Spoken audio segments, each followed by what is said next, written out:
बिस्मिल्लाहिर्रहमानिर्रहीम, अस्सलाम वालेकुम एंड वेलकम टू एक्सप्रेसो। इस उम्मीद और दुआ के ज्यादा उज्जत नहीं हुआ, इस उम्मीद और दुआ के साथ कि आप बिल्कुल ठीक ठाक हैं। आज फिर एक्सप्रेसो ट्यून इन किए हुए हैं, नए दिन का आगाज कर चुके हैं। मैं हूं इमरान मिस्र और मैं हूँ अर्मिला हसन। उम्मीद करते हैं जनाब बिल्कुल ठीक ठाक होंगे, मजे में होंगे। और ट्यूसडे हम हमेशा कहते हैं, वैसे हम दोनों का ट्यूसडे में कुछ भारी होता है। हम कुछ मंडे के उसमें से निकल रहे होते हैं और फिर अगला वीक होता है, उसका आपको टेंशन होती है। लेकिन स्टिल जी वीक तो अच्छा हो आपका, लेकिन मौसम इतना अच्छा नहीं है। गर्मी आ रही है, गर्मी आ नहीं रही, गर्मी आ गई है क्योंकि टेम्परेचर में अब चूंकि इजाफा हो रहा है। अब आपके मसले हल हो गए, वो वार्डरोब कपड़े निकालने वाले, गर्मियों के नहीं, अभी तो शुरू हुए हैं। ब्लैंकेट रख दें या ना रखें, अभी वो वाला फेज है कि अच्छा अब गर्मियों के कपड़े नहीं है, पहले सर्दियों के कपड़े रखने थे, अब गर्मियों के कपड़े निकाले तो रिलैक्स। खवातीन के पास बहुत ज्यादा कपड़े होने के बावजूद भी उनका ये मसला होता है कि मसला अच्छा मुझे लगता है। अच्छा ये मैं आपको एक बात बताती हूँ, क्योंकि नॉर्मली खवातीन में ना मैं समझती हूँ कि जो स्मार्ट शॉपिंग वाली एक हैबिट होती है वो नहीं होती। उनको बस खरीद लेते हैं, पता नहीं होता पहने किस मौके पे और किधर है, फिर जब मौका आ जाए तो आपके पास पहनने। और जब ये उनसे लॉजिक पूछे कि आप क्यों खरीद लेते हैं तो वो कहते हैं भाई कभी भी काम आ सकते हैं। सो कभी नहीं आता, काम कभी नहीं आता। खैर ये तो मौसम का कुछ तस्करा है, इस पे हम डिटेल में भी बात करेंगे कि टेम्परेचर राइज कर रहे हैं और वो किधर जा रहे हैं। विद दैट हम कल क्रिकेट की अगर बात करें, 2 दिन मुसलसल तबसरे होते रहे जी, विकेट खराब है, डेड विकेट है, हम ही कहते रहे, भी कहती नहीं, लेकिन मैं भी कहता रहा इनफैक्ट। तो कल जो हुआ वो हम सबके सामने है। मतलब पाकिस्तान की पूरी टीम 150 रन के ऊपर ढेर हो गई और इस वक्त 148, चलें जी 2 रन कम कर लें इनकी कंपनी की मशहूरी के लिए। लेकिन दूसरी जानिब बहुत ही बुरी बैटिंग की बाबर आजम के हवाले से भी हमने देखा, हमें लगा शायद एंड के ऊपर कुछ बेहतर एक बड़ी इनिंग बिल्ड कर पाए, लेकिन बाबर आजम बड़ी इनिंग्स बिल्ड नहीं कर पा रहे पिछले कुछ अरसे से। पता नहीं किसी प्रेशर में है, क्या वजह है, लेकिन हम बड़े मायूस हुए। दूसरी जाने विकेट को देखकर जितने भी पाकिस्तानियों के सवाल थे ना कि क्यों सीम नहीं हो रहा, क्यों रिवर्स स्विंग, कल फिर बता दिया विकेट ने कि ऐसे होते। कराची है सरप्राइज एक्चुअली, पाकिस्तानी टीम ने ज्यादा किया है। इस पे भी हम बात करेंगे, दैट पॉलिटिक्स एंड ऑल कुछ आज के एक्सप्रेसो में भी हमने रखा हुआ। लेकिन जो कि हम आपको बताते हैं पहले घंटे का लाइनअप, तो देखते हैं आज के एक्सप्रेसो हेडलाइन। तहरीक अदम एतमाद पर वोटिंग के लिए काउंटडाउन शुरू। कौमी असेंबली का हंगामा खेज इजलास 21 मार्च को होगा। तहरीक अदम एतमाद पर वोटिंग 28 मार्च को होने का इम्कान। तहरीक अदम एतमाद से पहले अवामी पावर शो का फैसला। हुकूमत ने 27 मार्च को डी चौक में तारीखी जलसा करने का ऐलान कर दिया। नून लीग और JUIF का भी भरपूर मुकाबला करने का फैसला। हुकूमत की इत्तेहादियों और मुनहरिफ अरकान को मनाने की सर तोड़ कोशिशें। वजीर आजम से मुलाकातों के बावजूद इत्तेहादी वाज़ेह हिमायत करने में हिचकिचाहट का शिकार। देखो और इंतजार करो की पॉलिसी जारी। कराची टेस्ट में कैंगरूज की पकड़ मजीद मजबूत। शाहीनों पर शिकस्त के बादल मंडलाने लगे। पहली इनिंग्स में बाबर 11 सिर्फ 148 रन पर ढेर। तीसरे दिन के इख्तिताम पर ऑस्ट्रेलिया को अब तक 489 रन की बड़ी बरतरी हासिल। और गर्मी भी इनिंग्स खेलने के लिए मैदान में आ गई। रवा हफ्ते दर्जा हरारत में गैर मामूली इजाफे की पेशगोई। 9 से 10 डिग्री तक पारा मजीद चढ़ेगा। महकमा मौसमियात ने खतरे की बड़ी घंटी बजा दी।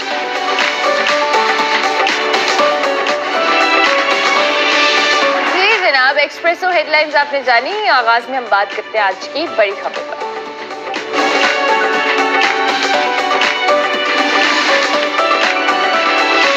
वेलकम बैक टू एक्सप्रेसो जी। बात कुछ सियासत की ही है और सियासत का जो माहौल है वो बहुत गर्म है, हमें मालूम है। तहरीक अदम एतमाद की गूंज है इस वक्त। जो काउंटडाउन है इस हवाले से वोटिंग के लिए वो शुरू हो चुका है।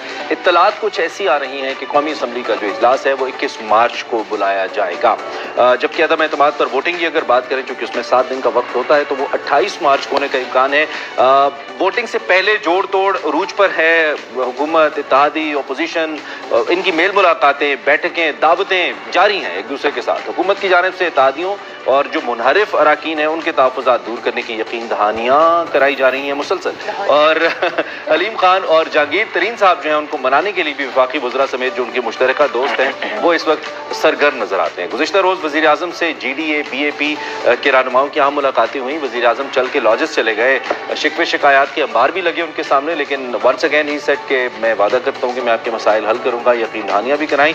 इस वक्त इत्तेहादियों का जो झुकाव है बज़ाहिर वो हमें लगता है कि वो अपोजिशन की जानिब है, दो कि उन्होंने कोई हतमी फैसला नहीं किया और वो हुकूमत की हिमायत में कोई वाज़ेह फैसला करने में अभी तक थोड़ा हिचकिचाहट का शिकार हैं।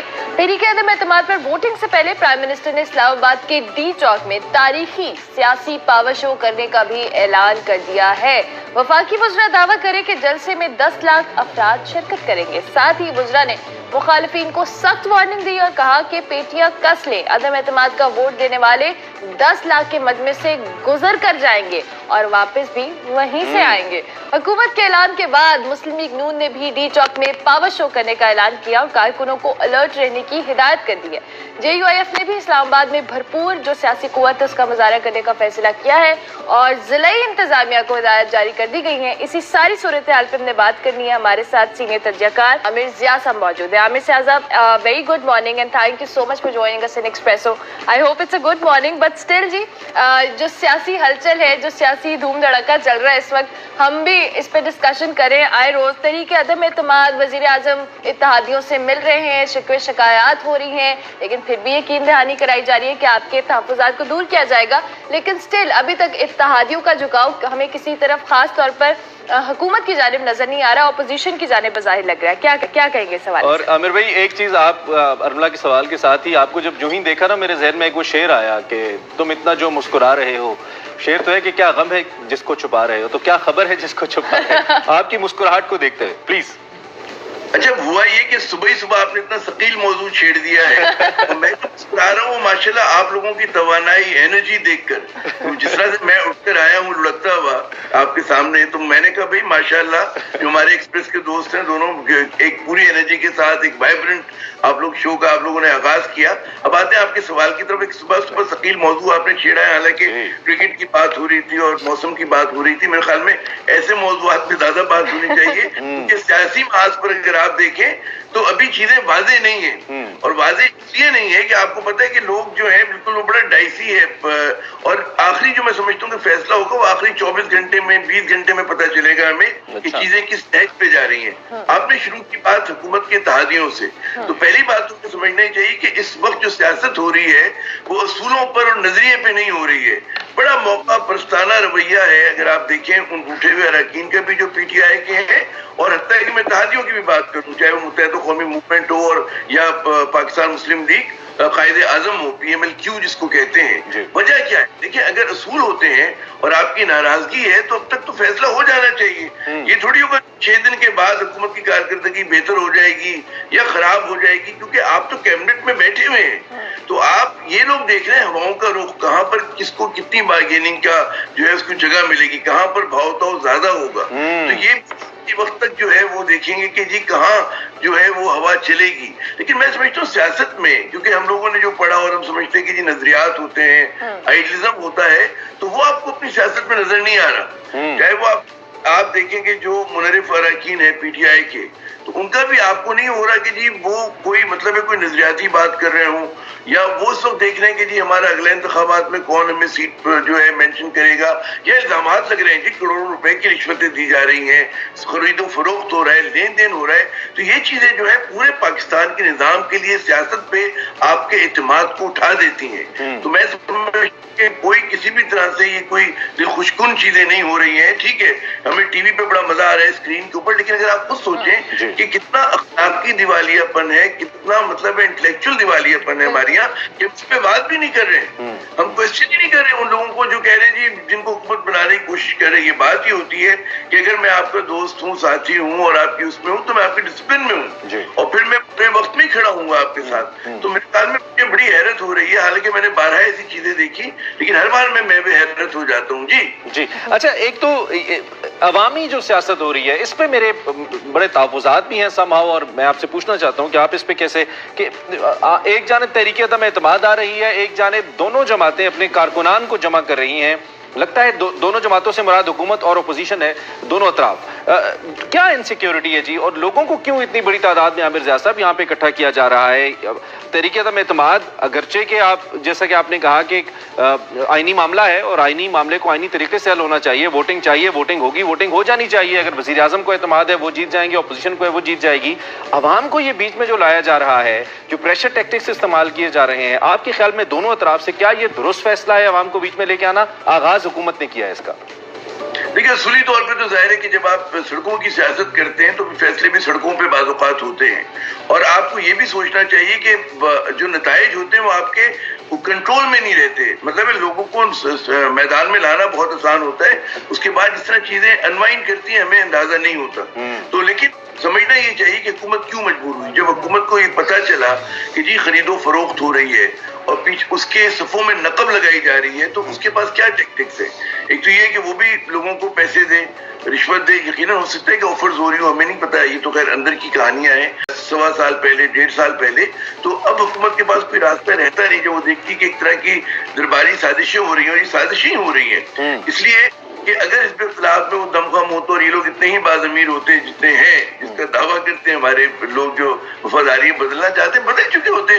पहले दिन इख्तिलाफ करते, विदिन द पार्टी लड़ रहे होते, बहुत सारी जगहें होती हैं, आप इस्तीफा देके चले जाते हैं। तो हुकूमत फिर मजबूर हुई कि जी उसने कहा कि हम अपने कारकुनों का प्रेशर लेकर आएंगे, क्योंकि एक बात देखने की है, इमरान खान की जो कॉन्स्टिट्यूंसी है, जो उनकी मकबूलियत है, कराची तक खैबर एक वाहिद लीडर है कि जिनकी हर एथनिक ग्रुप में, हर सूबे में उनकी फॉलोइंग है। उसके मुकाबले में पीएमएल नून में आज भी कहता हूँ कि उसकी ज्यादा जो पॉपुलैरिटी है वो सेंट्रल पंजाब की है। पीपल्स पार्टी का गढ़ जो है वो रूरल सिंध है ज्यादातर ना, तो उसमें जाहिर है कि फिर जो जिसके पास स्ट्रेंथ होती है उस स्ट्रेंथ पर आके खेलता है। लेकिन वोटिंग के दिन ये अवामी ये जो है टर्नआउट मैटर नहीं करेगा। जिस दिन वोट ऑफ नो कॉन्फिडेंस होगा वो तो वहां पर होगा जी एमएनए क्या फैसला करते हैं, और एमएनए जो है कुछ जमीन के मुताबिक करेंगे, कुछ दूसरी वजूहत पे करेंगे। जी अच्छा आमिर साहब, दूसरी जानिब प्राइम मिनिस्टर भी बड़े मुतहरिक लगे। ऑब्वियसली वैसे तो उनका लहजा, उनकी बॉडी लैंग्वेज सब कहते थे कि बड़े पुरएतमाद हैं और उनको तरीके अदम एतमाद से कोई खातिर खा इतना इम्पैक्ट नहीं आ रहा, प्रेशर में नहीं आ रही। लेकिन स्टिल आप चूंकि इतना एक तरह का प्रेशर बिल्ड हो गया है, दूसरी जानिब उन्होंने काफ लीग से भी मुलाकातें की, कल दोबारा उन्होंने जीडीए और बीएपी के रहनुमाओं से भी मुलाकात की। उसके बावजूद अभी तक जो इत्तेहादी उन्होंने बड़ा क्लियर स्टांस नहीं अपनाया और वो अभी तक हिचकिचाहट का शिकार है। आपको लगता है कि प्राइम मिनिस्टर इत्तेहादियों की जो हिमायत है वो हासिल करने में कामयाब होंगे काफी हद तक तरीके अदम एतमाद के हवाले से? मुझे इम्कान नजर आ रहा है, क्योंकि उसकी दो वजूहत है। पहला आप PMLQ को लें, PMLQ पता होना चाहिए कि अगर उनकी नजर जो है 2023 के इलेक्शन पे या अगले इलेक्शन पर है, जब भी होते हैं वो, तो उसमें उनको ये याद होगा कि वो PML नून पे ज्यादा इत्तेमाद नहीं कर सकते, सीट एडजस्टमेंट्स नहीं कर सकते, क्योंकि वो एक पॉपुलर फोर्स है PML नून, और वो कोशिश करेंगे कि जब भी उनको मौका मिला वो अपना जो ग्राउंड उन्होंने लूज किया उसको रीगेन करेंगे। तो PML मंतक की अगर हम बात करें तो मंतक ये कहती है कि जी आप अगर PTI के साथ होंगे और सीट एडजस्टमेंट आगे करके चलेंगे तो आप PMLN के साथ उनकी जो भी सीट्स हैं उसको कुछ हिस्सा बढ़ा भी सकते हैं, उसको मेंटेन कर सकते हैं कम से कम। तो मुझे लॉन्गर रन समझ में नहीं आता जो तजाद है इन दोनों जमातों का, एक ही फैक्शन है ना, तो या तो ये कहते हैं कि जी परवेज इलाही और वो जो चौधरी शुजात हैं वो माफी तलाफी मांगकर वो PML नून के साथ शामिल हो जाएं, और नून लीग जो है जो शरीफ खानदान का एक मिजाज है, अभी तो ठीक है मुलाकातें हो रही है लेकिन इतनी आसानी से लोग भूलते नहीं है, ठीक है, वो मुझे नजर नहीं आता। अच्छा, मूवमेंट की बात अगर आप इजाजत दें, एक जल्दी से मैं कंक्लूड, उसका भी असल तदाद पाकिस्तान पीपल्स पार्टी के साथ है। जरदारी साहब से मुलाकात में क्या वादा हुआ होगा? 14 साल से जो आपको शिकायतें हैं वो तो पीपल्स पार्टी से हैं। 18वीं तरमीम के बाद जो भी कराची हैदराबाद का अच्छा हो रहा है, बुरा हो रहा है, उसकी जिम्मेदार सूबाई हुकूमत है।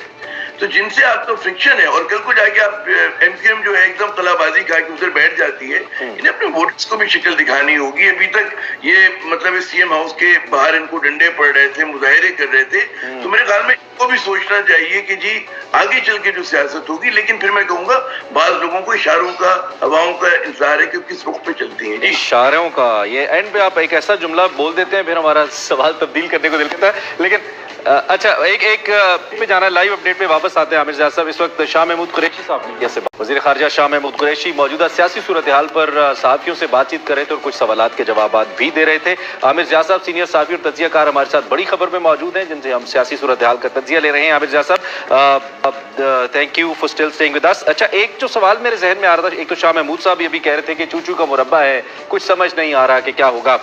दूसरी जानिब मैं जरा post no confidence vote situation की जानिब अगर आऊं और उसकी हम थोड़ी सी बात करें, तो दोनों जो अतराफ हैं, चाहे हुकूमत है या अपोजिशन है, अगर हुकूमत शिकस्त खाती है, इमरान खान साहब शिकस्त खाते हैं, तो डोंट यू थिंक कि उनके ऊपर जो प्रेशर होगा वो कंपैरेटिवली थोड़ा कम हो जाएगा? जैसा कि वो खुद कहते हैं कि मैं तो बंधा हुआ हूं, मैं तो मुझे आज़ादी मिल जाएगी और मैं इन पर तनकीद कर सकूंगा। लेकिन दूसरी जानिब अगर इमरान खान साहब जीत जाते हैं तो एक साल में उन्हें डिलीवर करना होगा। दूसरी जानिब अपोजिशन के पास एक ही ऑप्शन है इस अदम एतमाद में नाकाम होने के बाद, और वो एहतजाज का है, जिसके लिए वो तैयार है। तो ज्यादा ऑप्शंस किसके लिए वाइड ओपन है इसके बाद जो भी सिचुएशन बनती है? देखिए, पहले तो बात करें मुल्क की। पाकिस्तान जिस स्टेज पर है ना, उसको सियासी अदम इस्तेकाम हमें सूदमंद नहीं है। और आप देखिए कि एक तवील अरसे से चल रहा है, जबकि दुनिया जो है एक माशी बहरान में बिकॉज ऑफ यूक्रेनियन वॉर, उस वक्त जो है पूरी तवज्जो होनी चाहिए थी मईशत की जानिब। अब हमारे यहाँ लेकिन पोलिटिकल क्योस है, गैर यकीनी सूरत हाल है, महाज आ रही है। तो मैं समझता हूँ पहली बात ये कि वोट ऑफ कॉन्फिडेंस का कोई भी नतीजा निकले, दो बातें जरूर होंगी। एक तो सियासी अदम इस्तेकाम जो है वो जारी और सारी रहेगा। हाँ। अगर एक मंजरनामा ये कि जी इमरान खान को शिकस्त हो जाती है फर्ज करें, तो ये जो शाह महमूद कुरैशी साहब कह रहे हैं कि जी मजमुए तजादाद है हिज़्ब इख्तिलाफ, और उसमें ठीक है हो सकते हैं इनमें कुछ बातें तय हो गई हूँ कि शहबाज शरीफ साहब को जो है वज़ीर आज़म लाएं और 6-7 नशिस्तें जो है वफाक के अंदर जो है कैबिनेट पोस्ट जो है वो पीपल्स पार्टी को दे दें। लेकिन ये कहना आसान होता है, आगे चल के चलाना मुश्किल होता है। दूसरी बात ये होती है कि जितने बड़े कंट्रडिक्शंस हैं, जितने बड़े मसाइल हैं, वो हिज़्ब इख्तिलाफ से हल नहीं होंगे। और जिन चीजों पर तनकीद करती आई है वो उसी तनकीद का निशाना बन रही होगी। तो और दूसरी बात ही कि इमरान खान एक सियासी शहीद होंगे, उनके पास बड़ा मौका होगा खुल के खेलने का। तो उन्होंने बयानियां बनाना शुरू कर दी ऑलरेडी कि जी बैन अल-अक़वामी साजिश और मुझे पाकिस्तान की सोवरेनिटी के ऊपर मैं बात करता हूँ, मैं यूरोपियन यूनियन की डिक्टेशन नहीं लेता, अमेरिका की डिक्टेशन नहीं लेता। ये वो तमाम पॉइंट्स हैं। ये ठीक है कि हमारे लिबरल को पसंद नहीं आ रहे, एक छोटे से तबके को, और हमारे जो दानिश्वर हैं सो कॉल्ड उनको पसंद नहीं आ रहे, लेकिन अवामी नफ्स के हिसाब से बिल्कुल सही है। क्योंकि पाकिस्तानियों की जो अक्सरियत है वो यही समझती है कि जी पाकिस्तान को बैरूनी जंगों का आलेकार नहीं बनना चाहिए, हमें एक खारजा पॉलिसी जो हमारी आजाद हो, तो वहां पर इमरान खान को मौका मिलेगा। तो ये भी मौका मिलेगा कि जनाब मुझे काम करने का मौका नहीं दिया गया। और ये सही भी बात है कि जैसे उनकी पसंदीदा चीज अकाउंटेबिलिटी ड्राइव फेल क्यों, उसकी वजह ये कि सिस्टम जो है वो खिलाफ खड़ा हुआ था। अगर वो कामयाब होती तो आज बहुत सारे जो चेहरे के खिलाफ में आपको नजर आ रहे हैं टीवी पे नजर ना आते, वो जेलों में होते, उन पे पाबंदियां होती। लेकिन क्योंकि हमारा जुडिशियल सिस्टम इतना नाक़िस है, हमारा प्रोसिक्यूशन इन्वेस्टिगेशन सिस्टम, तो आप तो यहाँ पे जो मर्डर का वो होता है। लेकिन इसमें आमिर जाद साहब एक और बड़ा अहम नुक्ता है, और वो ये है कि अगर इमरान खान साहब ये सारा नैरेटिव तो लेके अवाम में चले जाएंगे, सियासी शहीद दूसरा तीसरा, लेकिन ओपोजिशन अगर हुकूमत में आ जाती है तो they will get a chance for the electoral reforms. वो इंतखाबी इस्लाहात कर सकेंगे, इंतखाब, और जैसा कि बिलावल भुट्टो कह भी रहे हैं कि हम फौरन इंतखाबी इस्लाहात करेंगे। फिर वो ओवरसीज पाकिस्तानीज की वोटिंग का मामला दब जाएगा, फिर वो इलेक्ट्रॉनिक मशीन का मामला दब जाएगा, जिसके ऊपर समाओ बेस कर रही है इस वक्त पीटीआई की पॉलिटिक्स अगला इलेक्शन 2023 का। तो आपको लगता नहीं है कि फिर टेक्निकली पीटीआई बहुत ज्यादा मामलात में पीछे चली जाएगी in case if they lose this no confidence? अच्छा देखिए, इलेक्शन इस्लाहात नहीं होंगी बल्कि बैक टू द फ्यूचर होगा, माजी की तरफ हम दोबारा छलांग लगाएंगे। ज़ाहिर हिज़्ब इख्तिलाफ चाहेगी ईवीएम ना हो, पूरी कोशिश करेंगे वो इसी तरह जो हमारे बैरून मुल्क पाकिस्तानी मुकीम है, ये वो रिफॉर्म्स है। लेकिन उससे क्या होगा? उससे ये होगा कि हिज़्ब इख्तिलाफ की या जो उस वक्त की बरसुकदार पार्टी होगी जो रिफॉर्म्स करी होगी, वो एक्सपोज भी बहुत ज्यादा हो रही होगी। तो असल मार्का तो खैर पाकिस्तान के ग्राउंड पर होगा। वो वाला है, वो तो एक छोटी सी मदद आ सकती है पीपल्स पार्टी को, बाज हल्कों के उसको पीटीआई को बाज हल्कों में आएगी, लेकिन असल जो कैंपेन बनेगी वो तो पाकिस्तान में बनेगी। और मैं समझता हूँ कि इमरान खान साहब के पास मौका होगा। अभी भी मैं लोगों से मैं बात कर रहा हूँ, मैं मिडिल क्लास पाकिस्तानियों से जो भी हम बात करते, तो मैं देख रहा हूँ कि एकदम लोग इमरान खान के हक में बोलने लगे। ठीक है, भाई मैं कोई राय नहीं कर रहा, मैं पढ़े लिखे लोगों की बात कर रहा हूँ, और जो लोअर मिडिल क्लास के लोग हैं कि उनकी हमदर्दियां जो है वो इमरान खान साहब की तरफ है। क्योंकि ये जो सियासतदान है ये ट्राइड टेस्टेड है। वो जरदारी खानदान हो, शरीफ खानदान हो, वो जो बाद लोग कोई मिसाल देते ना कि भाई आप कहेंगे जी बड़े होकर आपका बच्चा किस पर जाए, वो नवाज शरीफ बने, वो मौलाना फजल रहमान बने, इमरान खान बने या बिलावल बने, तारी बने, तो लोग कहते हैं इमरान खान से ज्यादा जो है खूबियां हैं। अच्छा आमिर साहब, तो क्विकली एंड पे ये जो डी चौक में जलसों का ऐलान कर दिया है, जब प्राइम मिनिस्टर ने ऐलान किया उसके बाद नून लीग और दीगर पार्टी ने भी ऐलान कर दिया, तो आप क्या लगता है कि इससे ये जो सारी जमातें मिलकर डी चौक पे जलसे और पावर शो करने वाली हैं, इससे मुल्क की जो सिचुएशन है, जो एक अदम इस्तेहकाम का मामला है, एक मेस या क्रिएट होगा, उसको किस तरह से हैंडल किया जाएगा? देखिए, ये तो एक तो इंसानियत के लिए बहुत बड़ा चैलेंज है, और जो हमारे साथ इदारे हैं, मेरे ख्याल में न्यूट्रलिटी बहुत अच्छी बात है, लेकिन कुछ चीजों पे जहां पर आपको लॉ एंड ऑर्डर के मसले नजर आ रहे हैं, वहां पर सटल किस्म की मैसेजिंग जो है बहुत जरूरी है कि अगर आपने चीजों को इस तरह सड़कों पे तय होने दिया तो फिर वो इदारों का काम होगा कि किस तरह से इन चीजों को निपटाएंगे। तो मैं समझता हूँ ज्यादा जो जिम्मेदारी आ जाएगी, फिर कह रहे हुकूमत और हिज़्ब इख्तिलाफ तो एक दूसरे के आमने सामने है। हुकूमत ने पहले ऐलान किया, उसके रद्द-ए-अमल में हिज़्ब इख्तिलाफ ने किया, या तो दो अलग अलग आप वेन्यूज है, लेकिन इस्लामाबाद इतना बड़ा शहर नहीं है, कारकुन मुश्किल लड़ाई झगड़ा होगा।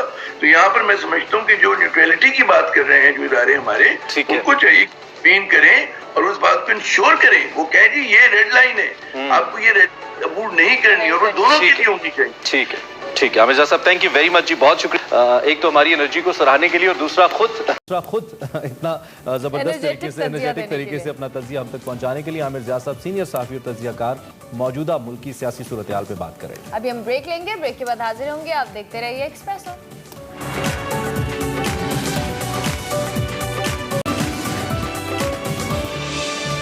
Welcome back to Expresso. अब बात करेंगे कुछ खेल के हवाले से, क्रिकेट के हवाले से। तो कराची टेस्ट में कैंगरूज की गिरफ्त मजीद मजबूत हो गई और शाहीनों पर शिकस्त के बादल मंडलाने लगे। मैच के तीसरे दिन 556 के रन के जवाब में पाकिस्तानी टीम पहली इनिंग्स में फिजा के पत्तों की तरह झड़ गई। शाहीनों की कारकर्दगी इंतहाई मायूस कुन रही, कोई भी कौमी बैटर बड़ा स्कोर करने में नाकाम रहा और पूरी टीम 148 रन पर। अच्छा, आई विश की मुझे साइन लैंग्वेज आती है, जो कहनी पत्तों की, खिजां के पत्तों की तरह झड़ गई और कह रहा होता। और जब आपने कहा ना ढेर हो गई, तो मैं ढेर की सोच रहा था कि क्या साइन बनाऊं मैं। खैर, ऑस्ट्रेलिया ने जी 408 रन की बढ़तरी के बाद पाकिस्तान को फॉलो ऑन कराने के बजाय अपनी दूसरी इनिंग्स शुरू कर दी है, जो कि मुझे लगता है एक अच्छा फैसला है उनका। तीसरे दिन के अख्ताम पर ऑस्ट्रेलिया ने 1 विकेट के नुकसान पर 81 रन बना लिए हैं, जिसके बाद इस वक्त जो मेहमान टीम है उसकी टोटल जो लीड है वो 489 रन की हो चुकी है। पिंडी के बाद कराची की विकेट पर भी बहुत सारे लोगों के तहफ़्फ़ुज़ात मौजूद थे, कल तक भी थे। इनफैक्ट शुएब अख्तर जो हमारे पेस बॉलर हैं, उन्होंने सवाल उठाया किस तरह की विकेटें बनाएंगे तो कौन आएगा, ऐसा करोगे तो कौन आएगा। ऑस्ट्रेलिया के जो साबिक कप्तान है मार्क टेलर, उन्होंने भी डेड पिचेस पर तनकीद की और कहा कि रावलपिंडी और कराची टेस्ट में पिचेस एक सड़क की मानंद महसूस हो रही थी। और एक पिक्चर भी शेयर की थी एक न्यूज़ हाउस ने, उन्होंने तो एक रोड दिखाया था जिस पर झंडे लगे हुए थे और they said this is the Pindi wicket. Team management जो है वो अपनी फास्ट बॉलर्स को बैक नहीं किया, ऐसा भी कुछ माहिरीन का कहना है। इस वक्त हमारे साथ सलीम खालिक साहब मौजूद हैं, सीनियर तजियाकार हैं क्रिकेट के हवाले से, उनसे ज़रा पूछते हैं, क्योंकि वो भी कुछ न सिर्फ क्रिटिसाइज विकेट के ऊपर करते नजर आए बल्कि पाकिस्तानी बैटिंग भी करते हैं और बनती है पाकिस्तानी बैटिंग पे तनकीद। तो सलीम खालिक भाई, बहुत शुक्रिया और गुड मॉर्निंग आपको। कराची और क्रिकेट लवर्स के लिए, पाकिस्तान के क्रिकेट लवर्स के लिए खास तौर पे ये मॉर्निंग बहुत अच्छी नहीं है, खास तौर पे कराची की विकेट को देखते हुए, विद दैट पाकिस्तानी टीम की परफॉर्मेंस को देखते हुए। सबसे पहले तो ओवरऑल एनालिसिस क्या है आपका पाकिस्तान के इन 3 दिन की गेम प्ले के अंदर पाकिस्तानी टीम के हवाले से? देखिए, वो जो आपने सुना होगा कि जो डर गया वो मर गया, यहाँ पर हम उसको थोड़ा बदल देते हैं, जो डर गया वो घर गया। ये डर गए थे, हाँ डर गए थे, तो उन्होंने कहा हम हार ना जाएं, और इसकी वजह से पिचेस ऐसे बनाई कि जो ना बॉलर्स को बिल्कुल भी मदद ना मिले, अपनी बैटिंग पर बिल्कुल एतमाद नहीं था, ना अपनी बॉलिंग पर एतमाद था। आप इससे अंदाजा लगा लें कि इन्होंने शायद जहन में ये सोचा हुआ था कि हम टॉस जीतेंगे और जिस तरह पहले टेस्ट में हुआ था पहले बैटिंग करेंगे और फिर जल्दी फिर ऑस्ट्रेलिया को आउट करने की कोशिश करेंगे। बस इस तरह कुछ अजीब और गरीब सोच थी जो हुआ नहीं। टॉस हारे, ऑस्ट्रेलिया ने पहले बैटिंग की और इतना बड़ा स्कोर बनाया कि टीम हमारी गिर गई। अच्छा, ऐसा ही ऑस्ट्रेलिया के साथ भी हुआ था पहले मैच में, लेकिन ऑस्ट्रेलिया की टीम ने बड़ा स्कोर देख कर भी उससे ज्यादा स्कोर बनाने की कोशिश की। हम लोग अपने होम ग्राउंड पर परेशान हो गए, और ये पिच भी ऐसी जादुई पिच है, जब हमारी बॉलिंग आती है तो वो बैटिंग पिच बन जाती है, हमारी बैटिंग आती है तो वो बॉलिंग पिच बन जाती है। आपने देखा होगा कि कल ऑस्ट्रेलिया ने कितना बड़ा स्कोर किया, उसी पिच में पाकिस्तानी बैटर्स आए तो उनसे खेला नहीं गया। सेकंड इनिंग में दोबारा ऑस्ट्रेलिया की बैटिंग आई तो वो फिर बड़े मजे से खेल रहे थे। इसका मतलब है माइंड सेट का भी है, दिमाग का भी मसला है, शायद परेशान हो गए पाकिस्तानी प्लेयर्स।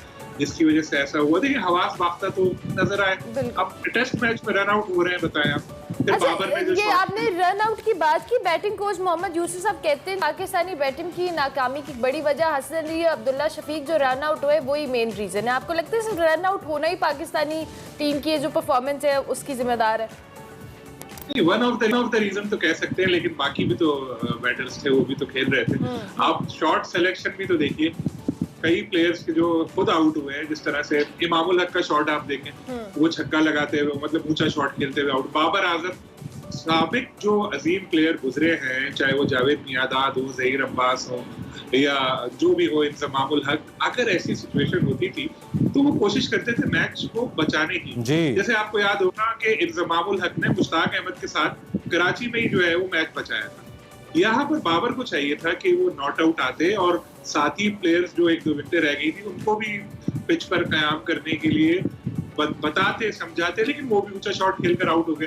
तो अगर ग्रेट प्लेयर बनना है तो फिर आपको इन सब चीजों से इज्तनाब बरतना होगा, और जो है साबिक अजीम प्लेयर्स को देखें वो किस तरह खेलते थे। सबको जिम्मेदारी लेनी पड़ेगी। अभी भी हम बिल्कुल हार नहीं माननी चाहिए। लेकिन सलीम, क्या ये महज आप महज हमें तनकीद ही करनी चाहिए पाकिस्तान की बैटिंग पर, या आप क्रेडिट भी देते हैं ऑस्ट्रेलिया की बॉलिंग को कि उन्होंने बॉलिंग बड़ी आउट क्लास की? द वे हमने कल कुछ रिवर्स स्विंग एंड ऑल, कुछ लोग तो बल्कि किसी ने एक मीम ट्वीट की कि पाकिस्तानी टीम की कांपे टांग रही हैं उनकी बॉलिंग को देखते हुए, और स्टार्क की कुछ लोग बड़ी तारीफ भी कर रहे थे। तो क्या आप क्रेडिट उनकी बॉलिंग को भी देते हैं, या महज हमारी बैटिंग की कोलैप्स की, हम ही बुरा खेले, वो अच्छा नहीं खेले? बॉलिंग तो देखिए जो भी बॉलर होता है अच्छी करता है, पहले मैच में भी उन्होंने ज़ाहिर अच्छी बॉलिंग की थी, लेकिन हम लोगों की बैटिंग जिम्मेदाराना थी। इस दफा हम लोगों ने जिम्मेदारी नहीं दिखाई।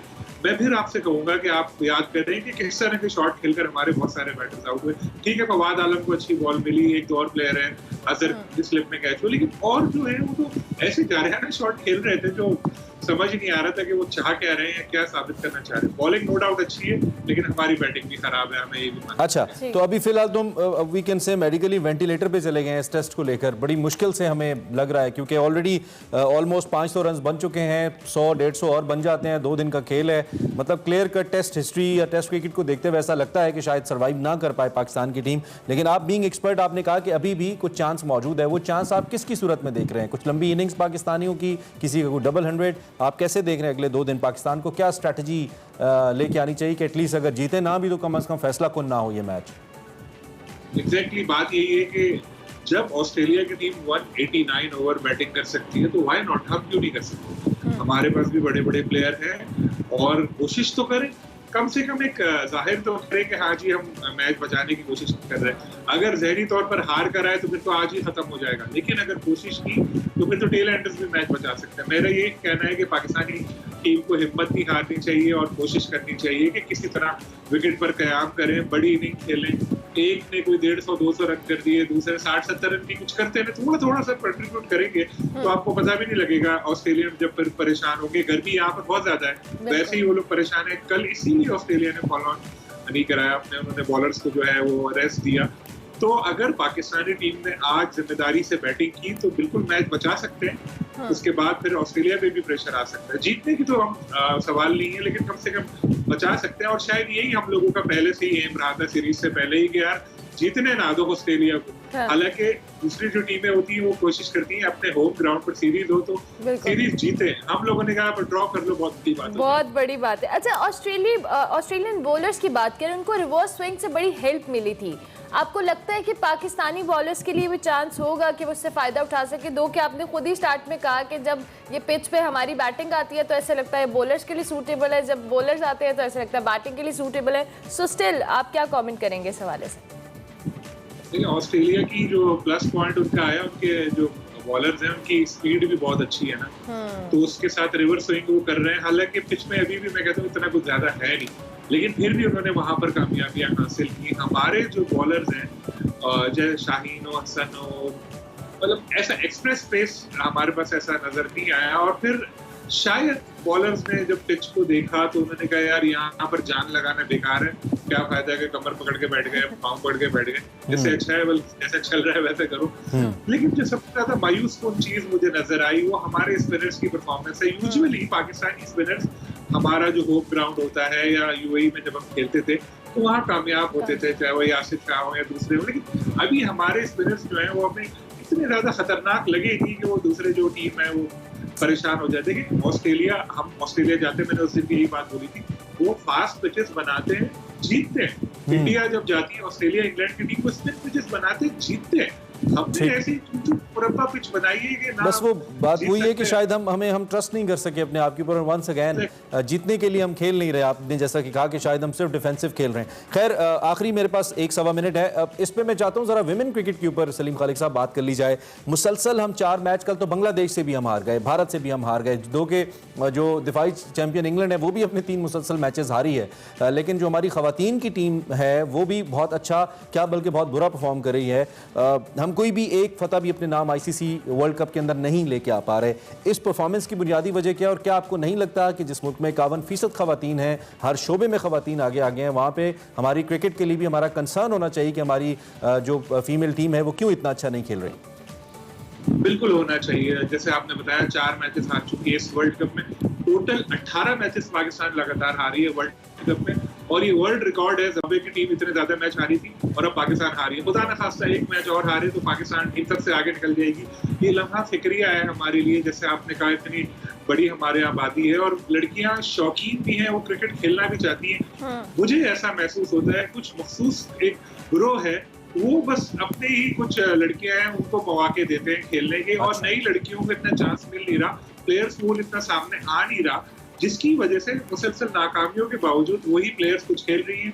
और फिर जो टीम की परफॉर्मेंस है वो आपके सामने है। पीसीबी को चाहिए जो पुराने ऐसे लोग हैं जिन्होंने कब्जा किया हुआ है वुमेन क्रिकेट पे, उनको हटाकर सही लोग लेकर आए और मेरिट पर जो है लड़कियों को मौका दें, तो क्यों नहीं टीम अच्छी बनेगी। ठीक हो गया। थैंक यू वेरी मच सलीक साहब, बहुत शुक्रिया कि आपने early in the morning join किया। हमें क्रिकेट पे तज्जिया करे थे। पाकिस्तान और ऑस्ट्रेलिया का जो टेस्ट मैच जारी है उसमें पिचेस का रोल और ओवरऑल जो पाकिस्तानी टीम की एक मायूस कुन कारकर्दगी उस पर हम बात कर रहे थे। अभी हम एक ब्रेक लेंगे, ब्रेक के बाद हाजिर होंगे। आप देखते रहिए एक्सप्रेसो। वेलकम बैक जी। कुछ मौसम की बात कर लेते हैं। बताएं आपको कि शहर कायद में, जैसे कि इससे पहले क्रिकेट में भी कुछ जिक्र हो रहा था, समुद्री हवाएं मुअत्तल हो गई हैं एक बार फिर, और गर्मी बहुत बढ़ गई है। रिपोर्ट से भी आ रही है कि जो पारा है वो बहुत ज़्यादा चढ़ गया है। शिमाल मगरबी समत से जो चलने वाली मैदानी इलाकों की हवाएँ हैं, इसकी वजह से, और मौसम गर्म और खुश्क रहेगा इन हवाओं की वजह से, चूँकि वो गर्म हवाएँ हैं। दूसरी जानिब 15 मार्च तक, यानी आज तक की अगर हम बात करें, तो गर्मी की जो शिद्दत है वो ज़्यादा महसूस की जाएगी। इस दौरान ज़्यादा से ज़्यादा दर्जा हरारत तकरीबन 36 से 38 डिग्री तक रहने का इम्कान मौजूद है। इस पर मज़ीद भी हमने बात करनी है। हमारे साथ सरदार सरफराज साहब मौजूद हैं, उनसे ज़रा सरदार साहब क्या अपडेट्स हैं ख़ास तौर पे कराची के मौसम को लेकर, बिकॉज वी आर लिसनिंग के जो पारा है वो बढ़ेगा, हवाएं गर्म हो जाएंगी और शायद मुअत्तल भी हो जाएं, तो ज़रा एक क्लियर पिक्चर रखिएगा हमारे सामने। जी बहुत शुक्रिया। देखिए पिछले 3-4 दिन से गर्मी पड़ रही है कराची में। परसों तो 39 तक चला गया था, 39.3, लेकिन कल उसमें कमी आ गई और आज उसमें 1 डिग्री मजीद कमी आने का इम्कान है। कल 37.5 गया था मैक्सिमम, और आज उम्मीद है कि 36 या 37 इसके दरमियान ही रहने का इम्कान है, और कल से फिर मजीद इसमें कमी आ जाएगी। तो वो जो गर्मी की एक तरह से लहर आई हुई थी वो 3-4 दिन पिछले मतलब आज तक उसका था, 11 मार्च से लेके 15 मार्च तक का दौरानिया था। तो आज वो सबसाइड कर जाएगी ज़्यादातर, इम्कान यही है। और असल में दिन के वक्त में जो समुद्री हवाएं हैं वो आजकल तो अमूमन मार्च के महीने में लाइट विंडी होती है, बहुत कम विंड होती है। अलबत्ता उसकी डायरेक्शन या फ्लो जो नॉर्थ वेस्ट से रहा है, जो बलूचिस्तान के इलाके हैं, सहराई और डेजर्ट एरियाज हैं, निस्बतन गर्म इलाके होते हैं, तो उस एरिया से हवा उस वजह से गर्मी बढ़ती रही। और शाम को जाके फिर वेस्टर्ली या साउथ वेस्टर्ली विंड जो होती है, समुद्री हवाओं जिन्हें हम समुद्री हवाएं कहते हैं, वो कतरे बाल होती है, तो फिर उसमें कमी आ जाती है।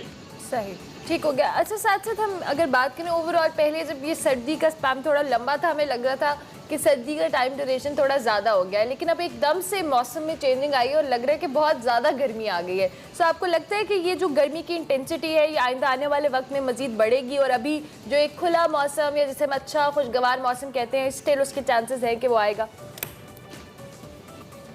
देखिए ये जो एक तरह से गर्मी की लहर आ गई, उसमें सिंध भी उसकी लपेट में है, और आपके उधर यानी ये फैलते फैलते सेंट्रल पंजाब तक पहुंच जाएगी। लाहौर, फैसलाबाद और उससे नीचे नीचे जो इलाके हैं सदरन पंजाब के भी, और इसी तरह से अपर सिंध, ईस्टर्न सिंध, ईस्ट बलूचिस्तान और सदरन बलूचिस्तान, इन सभी एरियाज़ में यानी अगले 3 से 4 दिन गर्मी रहेगी नॉर्मल से। कल हमारे इस्लामाबाद ऑफिस ने heat wave, like heat wave condition उस तरह का एक अलर्ट भी इशू किया है कि जो एवरेज दर्जा हरारत होती है इस वक्त के मार्च के इन दिनों का, तो उससे अमूमन ज़्यादातर इन जगहों में जिनके मैंने नाम लिया उसमें 8 से 10 डिग्री मामूल से ज़्यादा टेम्परेचर होंगे दिन के टेम्परेचर। तेज़ धूप है, असल में उसकी वजह ये है कि हाई प्रेशर एरिया की फॉर्मेशन है अपर एयर में, यानी अपर एटमॉस्फेयर में, तो उसके नतीजे में वो एयर सबसाइड कर रही है तो इंसुलेशन बहुत ज़्यादा बढ़ जाती है, तो उस वजह से गर्मी हो रही है। ये तो स्प्रिंग जो है ना चंद दिनों के लिए मेरे ख्याल में पूरे पाकिस्तान में कराची में तो आपने देखा ही नहीं, यहाँ तो एकदम से गर्मी आ गई। और बाकी मुझे भी कुछ चंद ही दिन स्प्रिंग देखा आपने और उसके बाद गर्मी की लहर आ गई। तो अच्छा, मैं अगला सवाल यही करने वाला था कि क्या ये जो स्पेल गर्मी का है ये वक्त के मुताबिक है, यानी कि इस वक्त में इन डेट्स में इसका आना नेचुरल है, या फिर आपको कुछ इसमें भी अनयूजुअल या क्लाइमेट चेंज का इम्पैक्ट लग रहा है जिसकी वजह से ये सूरत हाल बन रही है कराची में भी और दीगर सिंध के इलाकों में भी? देखिए, अगर मुल्क के यानी बलाई इलाकों की बात की जाए तो उनके लिए तो बिल्कुल अनयूजुअल है। कराची में तो हो जाता है अमूमन मार्च के दूसरे हफ्ते से ये इस तरह की तेज़ धूप और टेम्परेचर बढ़ जाया करता है, लेकिन बाकी अपर सिंध की हम बात करें और उससे ऊपर आप पंजाब की बात करें, बलूचिस्तान की बात करें, तो वहाँ के लिए खासी गैर मामूली चीज़ है। वहाँ इस तरह मतलब मार्च के इन दिनों गर्मी नहीं पड़ा करती। अमूमन जो नॉर्दर्न एरिया और से ऊपर ऊपर आपके इलाके हैं वहाँ पर तो बाहर का मौसम हुआ करते हैं, लेकिन ये अनयूजुअल है जी। ठीक है। और इन दी एंड ये जो गर्मी की है, ये जो हीट वेव आप बता रहे हैं, इसका इम्पैक्ट कुछ हमारे जो नॉर्दर्न या हमारे जो बालाई इलाके हैं उन पे भी पड़ेगा? Ultimately we all depend on glaciers, और वो ग्लेशियर्स अगर ज़्यादा पिघलें तो। अच्छा, मुझे एक लाइव अपडेट पे जफरात साहब, शाहिद खाकान अब्बासी साहब इस वक्त बात कर रहे हैं जी आपको लाइव। इतवार के वोट को नहीं रोक सकेंगे। आपकी बदमाशी, आपके ये दावे, आपके ये धमकियां, ये आपको महंगी पड़ेगी। जो हुकूमत असेंबली के मेंबरान को असेंबली जाने से रोकने की कोशिश करेगी वो आर्टिकल 6 का सामना करने को तैयार हो जाएगी। अगर दाखिल नहीं होने दिया जाता मेंबरान पार्लियामेंट जो मेंबरान है, तो क्या स्ट्रेटजी है अपोजिशन के पास, किस तरह अपने नंबर पूरे किया? जिस भाई के लाल में हिम्मत है वो असेंबली जाने से रोक के दिखा दे। ये मेरा ओपन चैलेंज है इमरान खान को और इसके इन वज़रा को। हमारा हक है, अवाम की राय है, आज अवाम की आवाज़ है, अवाम की आवाज़ को जो रोकेगा उसको इंशाल्लाह सबक दिया जाएगा।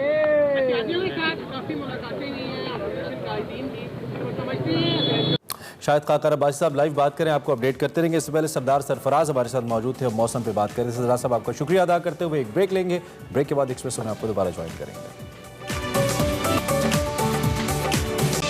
Welcome back to Expresso. Break के बाद हाजिर हो चुके हैं जनाब, और अब आपको बताएं कि आज पाकिस्तान समेत दुनिया भर में सार्फिन के हकूक़ का यानी कि कंज्यूमर राइट डे मनाया जा रहा है। क्योंकि अक्सर औकात हम जब मार्केट जाते हैं, चीज़ें ख़रीदते हैं, लेकिन हम नाकाबिल इस्तेमाल होने की बिना पर या मुआवजा ज़्यादा वसूल करने की बिना पर हम उसको अगर वापस करना भी चाहें तो वो वापस नहीं होती। आज हम जानेंगे कि एक सारिफ, एक कंज्यूमर किन चीज़ों पर अपनी शिकायत को दर्ज करवा सकता है। और ओवरऑल इस दिन का पर्पस बेसिकली यही है कि लोगों को अपने राइट्स के हवाले से पता हो कि पाकिस्तान में जो भी सारिफीन हैं, जो भी कंज्यूमर्स हैं, अगर वो किसी जगह पर जा रहे हैं, कोई चीज़ ख़रीद रहे हैं, अगर वो इस्तेमाल नहीं है, उससे मुआवजा उनका ज़्यादा वसूल किया जा रहा है, तो उनका राइट क्या है, वो किस तरह से इसको बेसिकली रिपोर्ट कर सकते हैं। कंज्यूमर कोर्ट्स मौजूद हैं पाकिस्तान में, लेकिन अनफॉर्चुनेटली हमें उसके हवाले से अवेयरनेस इल्म नहीं है। अगर आप के किसी भी हवाले से, किसी सर्विस, किसी चीज़ के हवाले से उसके नर्ख ज़्यादा आपसे लिए जाते हैं, आपका ये हक है कि आप उसकी क्वालिटी, उसकी क्वांटिटी, उसकी प्राइस के बारे में जानें।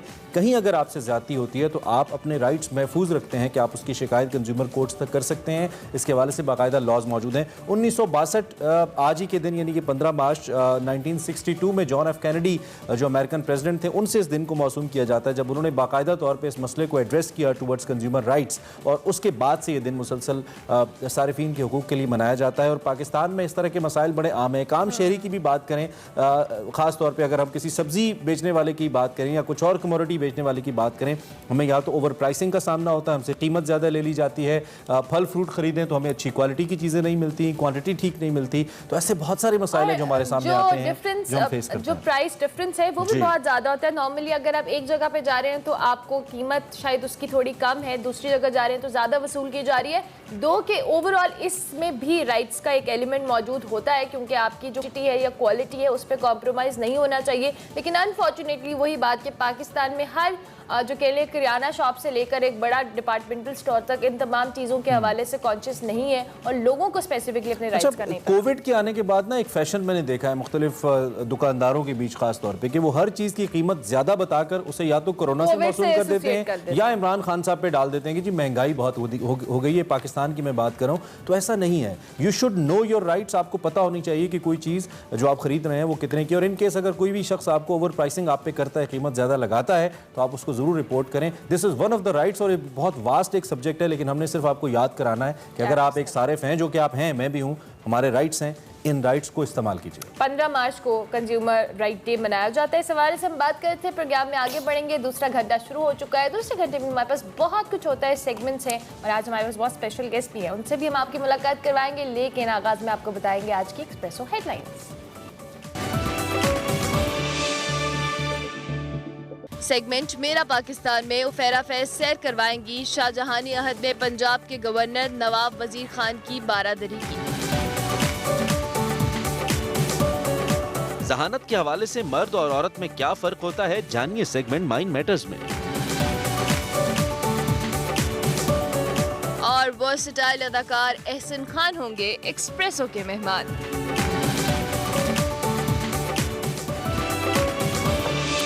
अब आपको लिए चलते हैं शाहजहानी अहद में, मौजूदा अहद से, यानी कि आपको कुछ तारीख के आईने से दिखाते हैं। सेगमेंट मेरा पाकिस्तान में उफेरा फैज रोज़ाना अक्सर इनफैक्ट किसी जगह पे लेकर जाती हैं। आज वो शाहजहानी अहद के जो गवर्नर है, और इनका नाम है जी नवाब वज़ीर खान, उनकी एक बारादरी है और वो लाहौर में है। आज आपको उसकी सैर कराते हैं, देखते हैं मेरा पाकिस्तान।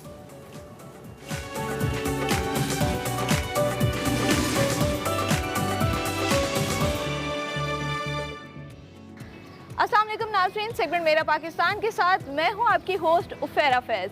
आज मैं मौजूद हूं शाहजहानी अहद में पंजाब के गवर्नर नवाब वजीर खान की बारादरी पर। इनको मुगल दरबार में ख़ास अहमियत भी हासिल थी। तो आइए इस बारादरी और नवाब वजीर खान के बारे में मज़ीद जानते हैं।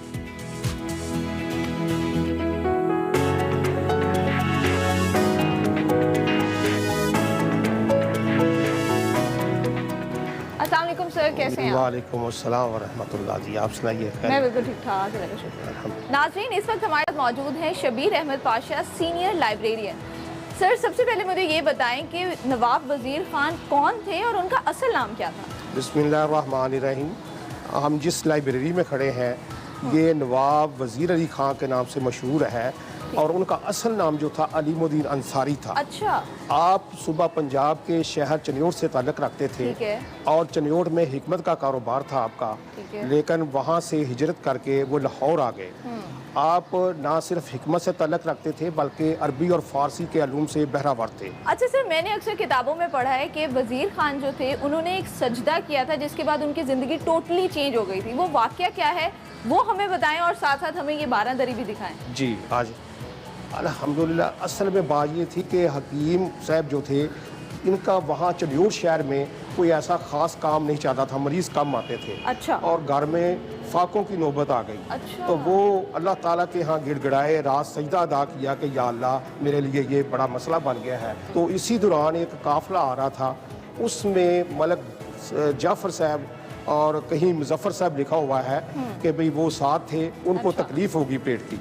अच्छा। तो उन्होंने कहा कि कोई हकीम या अथवा कोई मिल जाएगा यहाँ। तो हकीम साहब का घर किसी ने बताया, उनको बुलवाया गया, हकीम साहब ने उनका इलाज किया। अच्छा। तो वो चंद दिनों में दुरुस्त हो गए। और उन्होंने कहा इतने माहिर आदमी कि मैं कई दिनों से तकलीफ में था, तो आज जो है ये मेरा काम इनका सही हो गया है, बीमारी का मुकम्मल इलाज हो गया। बीमारी का इलाज। उन्होंने कहा कि क्या आप मेरे साथ आगरा चलेंगे? उन्होंने कहा कैसे? उन्होंने कहा जी कि ऐसे कि आप वहाँ जाकर आपको शाही महल में या शाही दरबार में आपको सर्विस दिलवा दी जाएगी। सही। तो वो उन्होंने शुक्रिया के तौर पर 10 या 20 दिनार दिए। उन्होंने कहा कि अल्लाह ताला का शुक्र है कि आफाके ख़त्म हुए और हालात बदलने लगे हैं, और इजाज़त लेकर घर से आगरा चले गए। अच्छा सर, आपने जिक्र किया कि वो आगरा चले गए, दरबार में गए कब थे और वहाँ जाकर क्या खिदमत सर अंजाम देते थे? तारीख में मिलता है कि उनकी बीवी को नूरजहां को पाँव में फोड़ा हो गया था। अच्छा। और जिसकी वजह वो नश्तर नहीं लगवाना चाहती थी, जिसकी वजह से कोई इलाज नहीं हो रहा था। तो इन्होंने हिक्मत अमली से अपने उस शहनशाह को ये कहा, जहांगीर को, कि इन्हें सहरा में लेकर आए, और जहाँ रेत होती है। तो सहरा में जब वो ले गए तो वो नीम गर्म रेत थी। उन्होंने कहा आप नंगे पाँव इस पे चलेंगी। जब वो नंगे पाँव चली तो पाँव का जो पंजा था, पाँव का जो पंजा था उस पे आ गया। और उन्होंने वक़्त को भांपते हुए एक ब्लेड या निश्तर जो था वो उस रेत में लगा दिया। जो ही वो निश्तर जो है वो फोड़े पे लगा तो वो उसका फ्लूइड जो था, मवाद जो था वो निकल गया। उसी वक्त ही मलका को सुकून होना शुरू हो गया। तो ये हिकमत अमली से उनका इलाज हो गया। जब लाहौर में वो वापस आए तो जामे सेहत मनाया गया। तो मलका ने जो जेवरात पहने हुए थे वो हकीम साहब को अतिया कर दिए, सारे के सारे। और 7 कनीज़ों ने भी उनको दे दी है। सर वो तबीब थे, इलाज करते थे, ये सब जानते हैं, लेकिन इसके अलावा उनको तामीरात का कितना शौक था और उन्होंने कौन कौन से बिल्डिंग्स बनवाई हैं? जी, जब वो शाहजहां के दौर में गवर्नर बने तो उस वक्त उनको ये बहुत शौक था। उन्होंने सबसे ये लाहौर में पहली जो ये 1634 में यही बारादरी ये कैम करवाई। ठीक है। और इसके साथ नखलस्तान था, बागों के बहुत शौकीन थे। यहाँ से लेकर चबुर्जी तक गार्डन ही गार्डन था और उसको नखलस्तान कहते थे। तो यानी नखलस्तान जो था ये, अगर आप 100 ईयर्स यहाँ की तस्वीरें देखें तो उसको उसमें आपको वाज़े यहाँ बाग नजर आता है। यानी इस बारादरी के इर्द गिर्द बाग हुआ करता था। बिल्कुल, खजूरें थी और ये चारों तरफ में इसके फवारे थे। जो बड़ी खूबसूरत बिल्डिंग थी, और वहाँ जो भी आते थे उनके मिलने वाले वो यहीं ठहरते थे। यहाँ दरबार भी उनका लगता था। तो अब वो सर बाग कहाँ गया? अब हमें उस बाग के कोई आसार नजर नहीं आते। हाँ, वो बाग जो है मुख्तलिफ हवादस होते रहे, मुख्तलिफ अदवार गुजरे, जिनमें रंजीत सिंह का दौर जो है वो बहुत खतरनाक गुजरा है। उसकी जो फौजें थी उन्होंने इसको छावनी के तौर पे इस्तेमाल किया। ठीक है। और उसके जो बड़े बड़े जर्नल थे उसमें फ्रांसीसी लोग थे जिन्होंने इसको इस्तेमाल किया। और जितने वो इर्द गिर्द के बागात थे उनके दौर में वो तबाह हो गए, चूँकि उन्होंने अपने जानवरों को वहाँ बांधना शुरू कर दिया। मुझे ये बताएं कि इस बारादरी को लाइब्रेरी में कब तब्दील किया गया और किसने तब्दील किया? हाँ जी, ये 1884 में यहाँ के गवर्नर थे लॉर्ड एचिसन। अच्छा। जिन्होंने देखा कि लोगों का पढ़ने की तरफ ध्यान नहीं है, तो उन्होंने कहा कि कोई ऐसी पुरसुकून जगह हो, दिल बहलाने वाली जगह हो, जहाँ लोग जो है पढ़ें, तसल्ली से बैठकर पढ़ें। ठीक है। तो उन्होंने अपनी तरफ से किताबों का तोहफा दिया, यानी कि 75 किताबों का अतिया दिया ताकि लाइब्रेरी एस्टेब्लिश की जाए। अच्छा सर, वो किताबें कौन कौन सी थी? वो किताबें जो है मुख्तलिफ मौज़ूआत पे थी, उस वक़्त के दौर की, जो हमारे अंदर लाइब्रेरी में पड़ी हुई है। आज भी मौजूद है। क्या बात है। और उनको उस दौर में बहुत सारे लोगों ने अतिया के तौर पर किताबें अपना कलेक्शन दिया, जिसमें सरदार अतर सिंह है जिन्होंने अपना कलेक्शन जो था लाइब्रेरी में दे दिया, जिसमें संस्कृत, गुरमुखी, फारसी, हिंदी, ये सारी किताबें मौजूद, मतलब तमाम दर ज़बानें थी। जी। और बेहतरीन बात ये है कि उनके दौर में जो ग्रंथें थी सिखों की, वो भी उन्होंने डोनेट की। अच्छा। और आज भी सिख हजरात जो है ये पूरी दुनिया से यहाँ तशरीफ लाते हैं। अभी चंद माह पहले Tanjeet Singh Batalia civil engineer Ohio university वो तशरीफ लाए हुए थे। अच्छा, उन्होंने उसका कैटलॉग पढ़कर यहाँ से किताब तलब की, जो हमने उनको अता की, और वो गुरमुखी में लिखी हुई थी। अच्छा। तो बहुत शुक्रिया अदा करते हुए हमारा गए। सर, इतनी पुरानी, इतनी कदीम अखबारों को और किताबों को आप लोगों ने किस तरह से महफूज रखा है? जी, ये 2 मेथड होते हैं, प्रिजर्वेशन एंड कंजर्वेशन। अच्छा। हमारे पास प्लांट है जिसमें फुमिगेशन की जाती है बुक्स की, अखबारात की, वरना तो आपको पता है कि इस दौर में महफूज रहना मुश्किल था। और जो अखबार का पेपर होता है वो बहुत ब्रिटल होता है, अगर उसको फोटोस्टेट मशीन से गुजारा जाए तो वो पेपर जो है ख़त्म हो जाता है। उसके लिए हमने स्कैनिंग मशीन लगा दी है और उन सब को जो है हम स्कैन कर रहे हैं, और लोगों को अगर ज़रूरत पड़े तो वो स्कैन से हम जो डाटा लिया होता है उसको कंप्यूटर पे दिखा देते हैं। सर, क्योंकि ये बारादरी जो है ये 2 मंजिला है, तो अब हम इसके ऊपर वाली मंजिल पे चलते हैं और वो भी हमें दिखाएं कि वो किस तरह से बनी है। जी, आ जाइए, ऊपर चलते हैं। उस वक्त की लाइब्रेरी और आज की इस लाइब्रेरी में क्या फ़र्क है? जी बहुत फ़र्क आ गया है, क्योंकि उस वक्त सिर्फ बुक को पढ़ा जाता था या अखबार को देखा जाता था। आज के दौर में इन चीज़ों के साथ साथ जितनी टेक्नोलॉजी है वो इस्तेमाल हो रही है, जिसमें इंटरनेट है, बुक को महफूज करने का तरीका है, स्कैनिंग है, फोटोकॉपी है, ये सारी चीज़ें उस वक्त नहीं थी। हम जो है जो हार्ड फॉर्म में जो कॉपी है वो भी स्टूडेंट को या रिसर्चर को मुहैया कर देते हैं। ठीक है। इस तरह जो सॉफ्ट फॉर्म में चाहता है और अपने कंप्यूटर पे जाकर देखना चाहता है उसको भी वो दे दी जाती है। ठीक है। तो सर मुझे ये बताएं कि इस लाइब्रेरी में आने के टाइमिंग क्या क्या है? हाँ, ये हमारी लाइब्रेरी जो है सुबह 8 बजे से शाम 8 बजे तक खुली रहती है। सर महकमा आसार कदीमा ने इस लाइब्रेरी के लिए क्या क्या इकदाम किए हैं?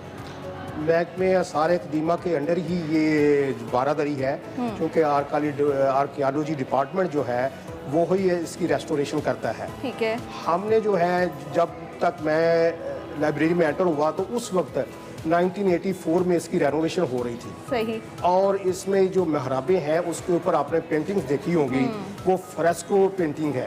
अच्छा, जो आम नहीं होती। हाँ जी। फ्रेस्को पेंटिंग क्या होती है अगर हम अपने फ्रेस्को नाज़रीन को बताएं? पेंटिंग में ये देखें कि फ्लूइड वगैरह होता है, कलर्ड होते हैं, मिक्सचर करके बनाया जाता है और ऐसे कलर होते हैं जो जल्दी उतरते नहीं हैं। तो सर मुझे ये बताएं कि ये जो बारादरी है इसमें कौन सा मटेरियल इस्तेमाल किया गया?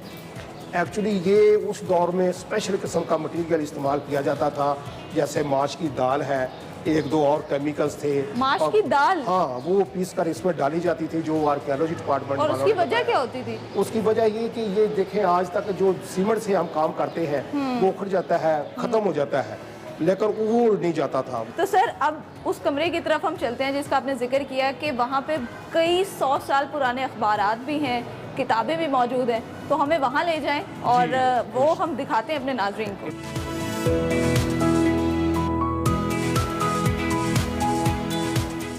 ये वो कमरा है जी कि जिसमें मैं बता रहा था कि बहुत रेयर और ओल्ड किस्म की बुक्स जो हैं पड़ी हुई हैं। अच्छा। और ये देखें, ये सब जो है ये 1700 की, 1800 की, 19th सेंचुरी की अभी मैं आपको दिखाऊंगा, और इसको सबको स्कैन कर लिया गया हुआ है। मुझे ये बताएं कि ये जो किताबें हैं ये कौन कौन से मौजूआत पर हैं?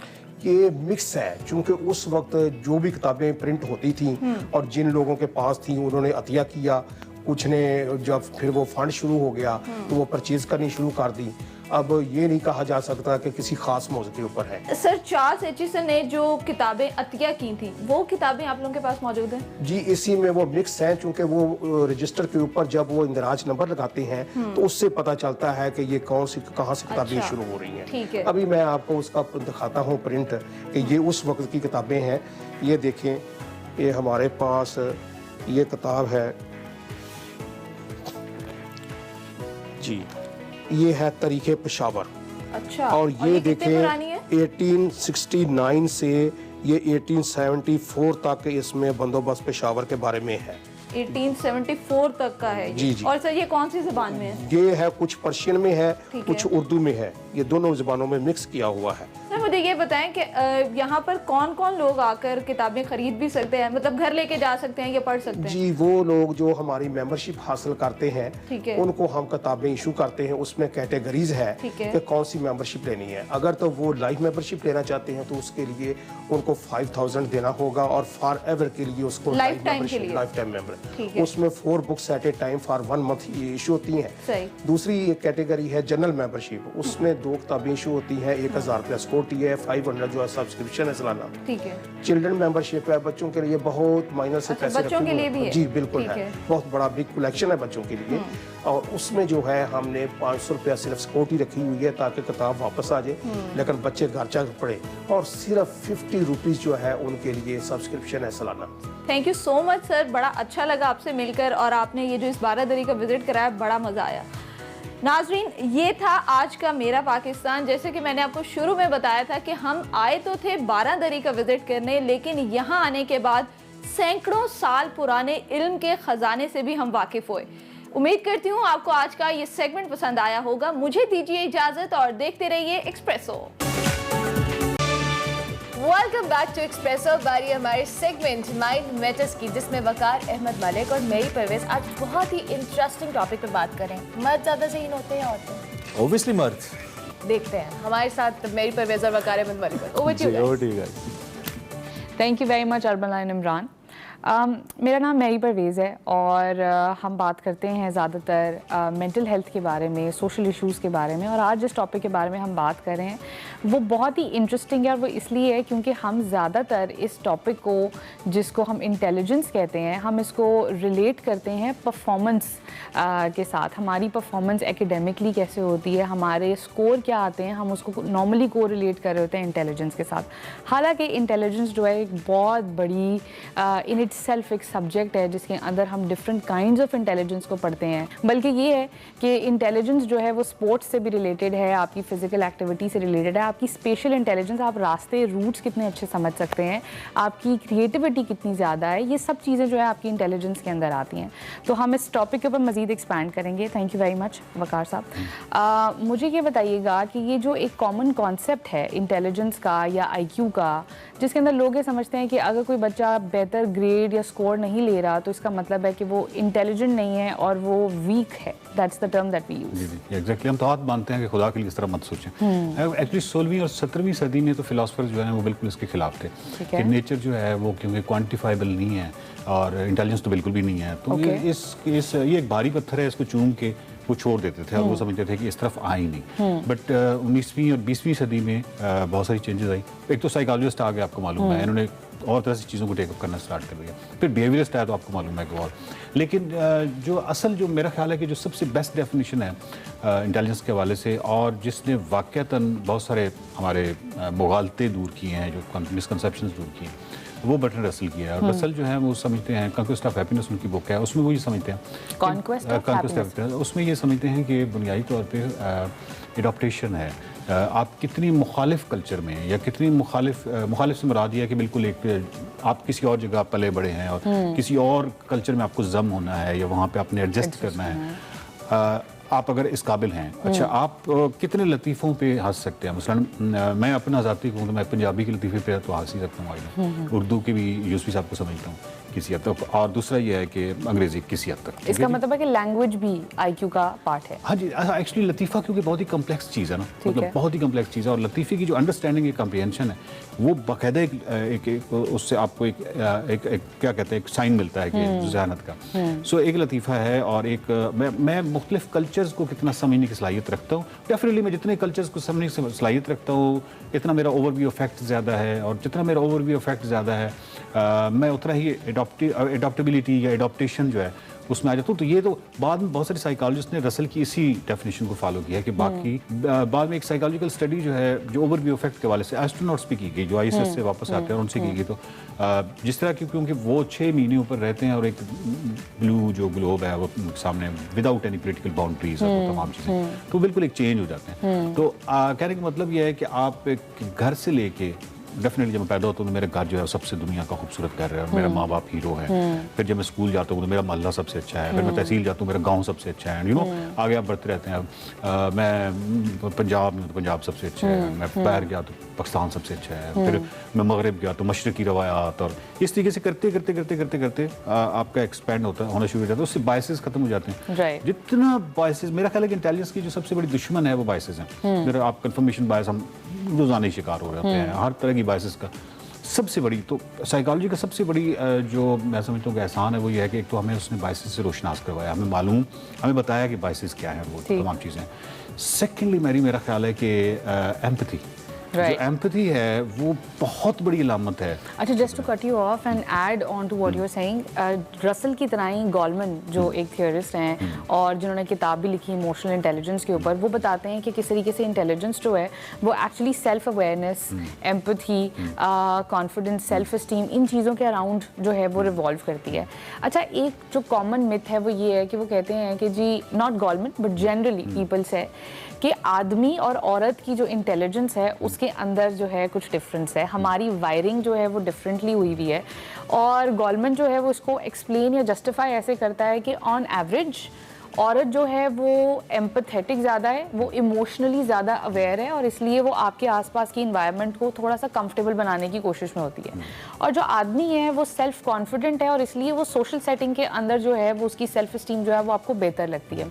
अच्छा, एक interesting finding after this theory was कि जब आप लीडरशिप पोजीशन पे देखते हैं तो तब ये चारों जो उनके कैटेगरीज हैं उसके अंदर आदमी और औरत सबके स्कोर्स एक जैसे हो जाते हैं, जिसका मतलब प्रॉब्ली ये है कि एक्सपोजर और एक्सपीरियंस जब आदमी और औरत को सिमिलर मिलता है तो उनकी इंटेलिजेंस के स्कोर्स के अंदर ज़्यादा डिफरेंस नहीं होता। तो what do you have to say about that? अच्छा, पहली बात तो ये है कि कुछ एवोल्यूशन मामलात हैं, मतलब एवोल्यूशनरी मामलात हैं। आप किसी भी एक जेंडर को कुछ स्पेसिफिक ड्यूटीज़ दे दें और चंद लाख साल के लिए दे दें तो डेफिनेटली उसके अंदर एक इस तरह की एबिलिटी बहुत बेहतर हो जाएगी। नक्शों के हवाले से या मैप के हवाले से ज़्यादातर अगर देखी जाए तो वो मर्दों में ज़्यादा है, बिकॉज वो हंटर्स रहे हैं। ख़वातीन जो हैं वो जो मेमोरी लोकेशन के साथ मुतल्लिका होती है, यानी किस जगह पे कौन सी चीज़ रखी हुई है, उसमें वो बहुत अच्छी होती हैं। मतलब आप अपनी किसी दादी से कहें ना, आप या अम्मी से कहें कि मेरे फ़लाँ वाली शाल वो किसी पेटी से किसी बक्से से निकाल लेंगी, शी नोज़ कि मैंने कहाँ रखी थी, वो इसमें बहुत अच्छी होती है। मेरा मतलब ये तो सलाहियतें जो हैं ओवर द टाइम यानी वो हैं। हाँ, बाद में जेंडर अभी जो हम डिस्क्रिमिनेशन करते हैं और उसमें इंटेलिजेंस ऑफ कोर्स सफ़र करती है, वो जो हम करते हैं जब बच्चों की डेवलपमेंट में, जब भी आप बच्चियों को गुड़िया वगैरह खेलने के देंगे और वही बच्चियाँ जब बड़ी होंगी और वो अच्छी ड्राइविंग नहीं कर सकती बिकॉज उनका मोटर कॉर्टेक्स उस तरह डेवलप नहीं हुआ, उन्होंने रिस्पॉन्ड नहीं किया बॉल को, या क्रिकेट नहीं खेली या फुटबॉल नहीं खेली, तो ये तो जिम्मेदारी माशरे की है, इसमें कोई मर्द औरत का मामला नहीं है। ब्रेन टू बॉडी रेशो में सेम है, ठीक है जी।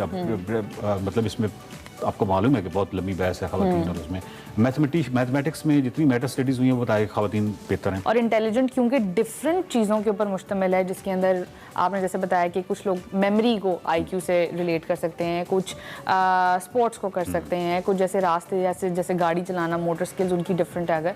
सो दैट मीन्स कि हर इंसान हम कह सकते हैं कि इंटेलिजेंट है, लेकिन उसकी इंटेलिजेंस जाहिर करने का या उसकी इंटेलिजेंस का जो तरीका है वो बस डिफरेंट है। नहीं, मेरा ख्याल है कि उसमें कोई पैमाना तो हमें रखना पड़ेगा कि कौन इंटेलिजेंट है कौन नहीं है। मसलन क्रिटिकल थिंकिंग अगर किसी में डेवलप नहीं हुई, तो जब क्रिटिकल थिंकिंग डेवलप नहीं हुई तो इसका मतलब बिल्कुल सर्टन है कि उसने बायसेस कुछ कर दी। तो अगर वो बायस्ड है तो डेफिनेटली वो ज़हीन नहीं है, क्योंकि उसके सारे फैसले जो है वो गलत होंगे। अब जो ताज़ा तहकीकात हैं आपको बताती हैं कि प्री फ्रंटल कॉर्टेक्स में जितनी भी एक्टिविटी है उसमें जो गालिब एक्टिविटी है वो इमोशनल है, यानी हम दिन में हज़ारों फैसले करते हैं और उसमें से जो गालिब फैसले करते हैं वो इमोशनल इंटेलिजेंस पे करते हैं। तो इमोशनल इंटेलिजेंस की एक शदीद अहमियत यहाँ पे आ जाती है। इंटेलिजेंस जो है वो किसी एक चीज़ के ऊपर मुश्तमिल नहीं है, जिसका मतलब है कि कोई एक फैक्टर नहीं है जो कि आपको इंटेलिजेंट या नॉन इंटेलिजेंट बनाता है, इफ दैट्स अ टर्म। तो इसका मतलब ये हुआ कि हम इंटेलिजेंस को, हमारा जो देखने का नज़रिया है उसको हमें थोड़ा सा तब्दील करना पड़ेगा कि इंटेलिजेंस सिर्फ मेमोरी, किसी का स्कोर कितना है, कोई एकेडमिकली कितना बेहतर है, या कौन किस तरीके से कॉन्वर्सेशन करता है, ये कोई एक एक चीज़ नहीं है, बल्कि डिफरेंट कैरेक्टरिस्टिक्स या ट्रेट्स हैं जो कि आपकी पर्सनालिटी में भी फिर रिफ्लेक्ट कर रहे होते हैं। सो आज क्योंकि हमने इंटेलिजेंस के बारे में बात की तो हम अगली दफ़ा एक और इंटरेस्टिंग टॉपिक के साथ हाजिर होंगे। तब तक के लिए thank you very much. Welcome back to espresso. और हमने प्रोग्राम के बिल्कुल आगाज में भी, देन प्रोग्राम के दूसरे घंटे के आगाज में भी आपको बताया था will be having a very special guest today. और ऐसे मेहमानों की आमद के ऊपर जब कुछ टिपिकल अल्फाज बोले जाते हैं तो वो मेहमान भी थोड़े परेशान हो जाते हैं कि यार अब बहुत हो गया ना, सुन सुन के थक गए हैं, तो हम सिर्फ नाम ले लेते हैं। We have Ehsan Khan in studios. Thank you so much guys. Thank you. Good morning. I'm good. आप ठीक हैं? खैरियत से? Really great to have you. आप कहते हैं कि मैं जल्दी उठना मसला होता है, लेकिन स्टिल इतने फ्रेश आप आ जाते हैं। फ्रेश कैसे कर लेते हैं? ये बस कर लेते हैं। ये इसका कोई राज नहीं है। लेकिन वो स्ट्रेस जो होता है ना सुबह जल्दी उठने का, वो रात में ही शुरू हो जाता है। रात में शुरू होते हैं और जिन लोगों को आदत, आप are you a morning person? I do get up morning for my namaz but then I sleep again. I mean if I wake up for namaz then I sleep. Okay. तो फिर शूटिंग पे तो हम usually 11 या 12 बजे जाते हैं, लेकिन आप लोग शो तो सुबह स्टार्ट करते हैं। लेकिन एक चीज जो मुझे पर्सनली पता है, you are one of the most active persons in showbiz industry, जो कि इतना काम करते हैं, मतलब एक सेट से दूसरे सेट पे शोज भी चल रहे हैं एंड ऑल दैट, एंड माशाल्लाह दैट्स ग्रेट। अच्छा थैंक यू। लेकिन वो पता है कभी कभी ऐसा होता है कि दो काम रिकॉर्ड किए होते हैं अलग टाइमिंग पे और वो एक साथ आ जाते हैं, तो आपको या लोगों को ये लग रहा होता है कि यार ये तो हर जगह दिखाई दे रहा है। At times it's not like that, but sometimes ऐसा हो भी रूटीन होता है। वैसे तो हम एहसन खान को अब जब भी एक्सप्रेसो पे आएंगे, time out with Ehsan Khan के लिए आते हैं, जो कि हमारा एक्सप्रेस एंटरटेनमेंट का एक फ्लैगशिप शो है जिसको हम कहते हैं। हम और सोशल पे धूम मचाई हुई थी, लेकिन स्टिल आज एहसन अपनी फिल्म को प्रमोट करने भी आए और साथ में हम बहुत क्यूरियस थे कि एहसन की फिल्म आ रही है जिसका नाम है चक्कर, और इस चक्कर की जो कास्ट है बड़ी ज़बरदस्त है। एहसन इसमें बड़ा ज़बरदस्त काम किया है। इन्होंने कहा कि कमर्शियल मूवी भी है, सस्पेंस भी है, थ्रिलर भी है, हम चाहेंगे थोड़ी सी कॉमिक भी है। एग्जैक्टली, हम ज़्यादा इसके बारे में ना बताएं, it's a whole package, but आप लोग अगर हम ट्रेलर दिखाएंगे, मैं स्पेशल ट्रेलर आप लोगों के लिए लेके आया हूं जो एक लॉन्ग ट्रेलर है ताकि आप लोगों को पता लग सके फिल्म में है। चलें, दैट्स ग्रेट। और इससे पहले कि हम ट्रेलर चलाएं, आपको बताएं इसको प्रोड्यूस किया है निदा यासिर ने, आपकी favourite Nida Yasir. With that इसको डायरेक्ट किया है यासिर साहब ने, यासिर नवाज जो उनके हस्बैंड हैं, और खुद भी कर रहे हैं। लेट्स सी, देख लेते हैं, मेरे ख्याल में surprise. Let's see, let's watch. Action, suspense, comedy, romance and क्या चाहिए आपको? और मतलब ईद के ऊपर आपको और क्या चाहिए? वाओ, जबरदस्त, बड़ा प्रॉमिसिंग किस्म का trailer. It is quite nice और लगता है बहुत ही मेहनत लगी है फिल्म को शूट करने में। बहुत ज्यादा एक्चुअली ये वाला जो जॉनरा है, ये आप अगर पाकिस्तानी फिल्मों की कुछ सालों से उठा के देखें तो यूजुअली ईद पे कॉमेडी फिल्म्स आती हैं जो कि बड़ी सेफ प्ले होती है। ऑब्वियसली पीपल वांट एंटरटेनमेंट, यानी वो 100% कॉमेडी होती है, but this has comedy but it has a little bit of action, thriller, suspense, good music. गाना जो मेरा रोमांटिक सॉन्ग है वो it's very personal favourite because वो शफकत अमानत अली और मोमिना मुस्तहसन ने गाया है, तो उसकी पिक्चराइजेशन के लिए हम काफ़ी मुख्तलिफ पाकिस्तान के इलाकों में घूमे हैं। शूट कहाँ पर हुई है मूवी? सारी mostly Karachi, but some part in Lahore, and then for the songs we went to अंदरून Sindh also, we went to northern area also, so all over Pakistan. So basically मुझे ये लगता है कि एक प्रोड्यूसर और डायरेक्टर के लिए एक नया फ्लेवर ऐड करना, वो हालांकि यासिर की आप पिछली 3 फिल्में लग चुकी हैं। Wrong number 1 was super hit, wrong number 2 was super hit, Mehrunnisa was a hit film, और ये चौथी फिल्म है इनकी, क्योंकि इस ईद पे जितने भी डायरेक्टर्स आ रहे हैं, एहतशाम भाई की शायद सेकंड मूवी है, यासिर की चौथी फिल्म है, बाकी सबकी शायद पहली फिल्म है, लेकिन वैसे तो चारों फिल्में बहुत अच्छी आ रही हैं। But obviously I will talk about my movie, तो आई थिंक इसको अगर आप कहते हैं ना कि एक फिल्मी फिल्म जिसको सिनेमा में देख के आप अपनी आंख आपका झपकने का मूड नहीं होगा, आप चाहेंगे कि बस। था क्योंकि अमूमी तौर पे ऐसी स्टोरी को फिल्म के इंटरवल के बाद हमने देखा है कि डिफरेंट डायरेक्टर्स, चाहे हम बॉलीवुड की फिल्म्स की भी बात करते हैं, मुश्किल हो जाता है क्योंकि एंगेज रखना एक व्यूअर को। लेकिन क्या ये फिल्म ये करेगी एंगेज? इंशाल्लाह, because I have just dubbed it, अभी मैंने कुछ अरसा पहले डबिंग की है, और वो आप क्योंकि अभी एक्सपीरियंस, और जब आप एक सर्टन टाइम गुजार चुके होते हैं फील्ड में, तो आपका अपना एक तजुर्बा भी होता है, और आप किसी चीज, मुझे ऐसा लगता है कि ऑडियंस के साथ कभी भी ऑडियंस को आप धोखा नहीं दे सकते। यानी आप ये टेलीविजन में बैठ के या उनसे मिले और आप उनको बोले कि ये चीज़ मेरी बहुत अच्छी है, और वो देखें और वो बोलें कि नहीं यार ये यूँ। सो आई फेल्ट दैट इसमें बहुत इंट्रीगिंग सिचुएशंस हैं। आपको ये नहीं पता लगता कि एक मर्डर जो होता है वो किसने किया है, और फिर कहीं कहीं पे जो कॉमेडी एलिमेंट, बता देना किसने किया है। नहीं, बिल्कुल नहीं बताऊंगा। इन दोनों ने किया है। ये दोनों भी है। ये जो एंकर पीछे बोल रही थी वो इन्हीं में से एंकर, बाय द वे ये anchor I have no idea. ये निदा से मैं पूछूंगा एंकर कौन है। अच्छा बताएंगे। अच्छा ठीक है। अच्छा, इसके साथ साथ चूंकि आप मूवी के वजह से कोविड का एक बहुत लंबा ब्रेक आया था, सिनेमास बंद हुए, और उसके बाद फिर अब बहुत सारी मूवीज आना शुरू हुई। बहुत सारे एक्टर्स भी इस बात से शिकायत कर रहे थे कि ऑब्वियसली कोविड की वजह से बड़ा ब्रेक आया। डू यू थिंक इस ब्रेक के बाद अब जिस मोमेंटम के साथ सिनेमास खुले हैं, मूवीज आना शुरू हुई हैं, इसका इम्पैक्ट ज़्यादा अच्छा आएगा? क्योंकि ऑब्वियसली ऑडियंस बहुत अरसे से इस चीज़ को क्रेव कर रहे थे कि हमारी मूवी सिनेमाज में नहीं लग रही है। अब वो मसला ये है कि ऑब्वियसली एक तो आप देखें कि लोगों के लिए एंटरटेनमेंट तो पाकिस्तान में बहुत कम है। Television is the prime entertainment हमारा, चाहे वो पॉलिटिकल सैटायर हो या ड्रामा हो, वो हमारा बेस्ट चलता है, और आप लोगों के शोज़ भी लोग बहुत देखते हैं। फिल्म्स का ट्रेंड पहले ही सिनेमाज क्योंकि बहुत कम है, और जो आवाम जो पहले सिनेमाज में जाती थी, सिंगल स्क्रीन सिनेमा, उनके लिए बिल्कुल ख़त्म हो गए। यानी आप छोटे शहरों में, देहातों में, हमारे जो दही इलाके हैं, दूसरे एरियाज, उनमें सिनेमाज है ही नहीं और लोग जाना फिर पसंद नहीं करते, फिर टिकट्स इतनी एक्सपेंसिव हैं। So it's a very difficult situation for the film maker कि वो यार एक फिल्म बनाना चाहता है, बहुत टैलेंट है, लेकिन वो बना के उसको कहाँ लगाएगा और पैसे कैसे पूरे करेगा। सो पिछले 2 साल में तो जो थोड़ा बहुत ट्रेंड शुरू हुआ था सिनेमा जाने का वो भी ड्रॉप हो गया। फिर कुछ आप महंगाई को समझ लें कि इतनी ज्यादा होती चली जा रही है कि आप एक एंटरटेनमेंट के लिए जब निकलते हैं कहीं पे भी आपको एंजॉय कर रहे हैं, you have to spend a lot of money, so it's pretty difficult. I think ये बड़ा रिस्की काम है, बट इंशाल्लाह ईद का एक विंडो होता है काफी दिनों का, 8, 10, 12 दिनों का एक विंडो होता है जिसमें लोग एंटरटेनमेंट भी चाहते हैं, कुछ पैसे भी खर्चते हैं और कुछ जमा भी किए होते हैं कि आप ईद के कपड़े बनाते हैं, शॉपिंग करते हैं, फैमिली के साथ एंजॉय करने जाते हैं। तो उसमें ये फिल्म चक्कर हमारी देखेंगे तो ये डिसअपॉइंट नहीं होगी, ये इनको एक 2 घंटे 2.5 घंटे अपनी सीट्स पे बैठे रहेंगे और सोचें कि यार पैसा वसूल फिल्म देख के आए हैं। अच्छा, तो आप ये कह रहे हैं कि अगर आप पैसा वसूल फिल्म देखना चाहते हैं तो आप चक्कर देखिए, चक्कर देखें। इंशाल्लाह। नाम चक्कर क्यों रखा? क्योंकि सब एक दूसरे को चक्कर दे रहे हैं। हाँ, ये बिल्कुल ऐसा है, चक्कर दे रहे हैं एक दूसरे को और पूरी फिल्म में ये अंदाजा नहीं होता कि किसने किसका मर्डर और कब कैसे क्यों किया। सो वो एक आप चक्कर में घूम रहे हैं। कौन है हसन भाई इस फिल्म? राइटर यासर ने खुद लिखी है और एक और उनके साथ लाइक 2-3 इनके राइटर्स हैं जो इकट्ठे पैनल पे बैठ के जिन्होंने film,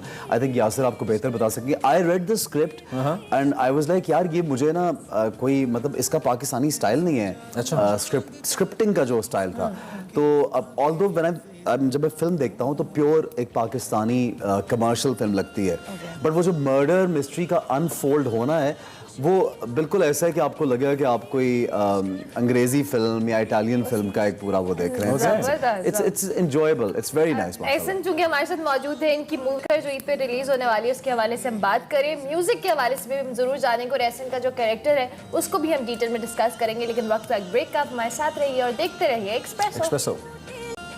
welcome back to Expresso. और इस चक्कर में हम पड़ गए कि चक्कर की मजीद क्या क्या बातें करें। खैर, चक्कर is the new Pakistani film जिसकी लीड कास्ट में एहसन खान है, इनके साथ साथ नीला मुनीर हैं और बहुत ज़बरदस्त इसकी मजीद कास्ट भी। और एहसन खान आज हमारे साथ एक्सप्रेसो के सेट पे भी मौजूद हैं, इनसे हम बात भी करें। एहसन, इस फिल्म में कुछ सरप्राइज पैकेज भी है चक्कर में? हाँ, सरप्राइज। अच्छा, अगर वैसे तो अगर आप ट्रेलर पूरा देखें तो शोएब मलिक नजर आते हैं। अच्छा, तो दैट्स अ सरप्राइज, आप एंड तक देखेंगे वो है। उसके अलावा एक सॉन्ग है जिसके अंदर बहुत से आपको हमारे स्टार्स नजर आएंगे, that's a very good song. और बहुत से एक्टर्स भी डिफरेंट कैरेक्टर्स में आपको नजर आते रहेंगे। यू गाइस विल एंजॉय और बड़े मजे के सरप्राइजेस भी मिलेंगे। अच्छा, एज एन ऑब्वियसली एक मूवी में जो म्यूजिक होता है वो बहुत इंपॉर्टेंट होता है। गेस कि आप गाने आप जब सुनते रहते हैं फिर आपको क्यूरियोसिटी होती है कि मूवी कौन सी है, कौन से इसमें किसने म्यूजिक प्रोड्यूस किया है, तो इसका म्यूजिक किस तरह का है और कितने गाने हैं और सबसे फेवरेट गाना आपका कौन सा है? अच्छा, नवीद नाशाद एक बहुत जबरदस्त नाम है जो कि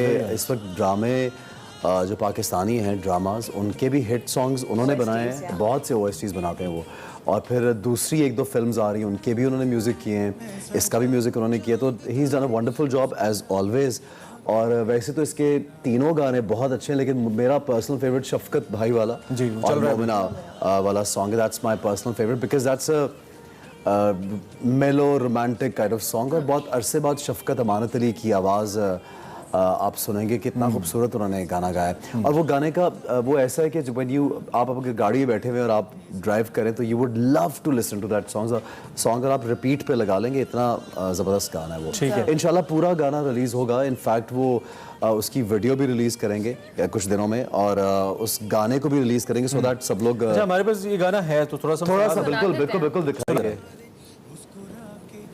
ब्यूटीफुल लोकेशन। ये हमारा कराची का समंदर जितना प्यारा फिल्म्स में लगता है, असल में क्यों नहीं लगता?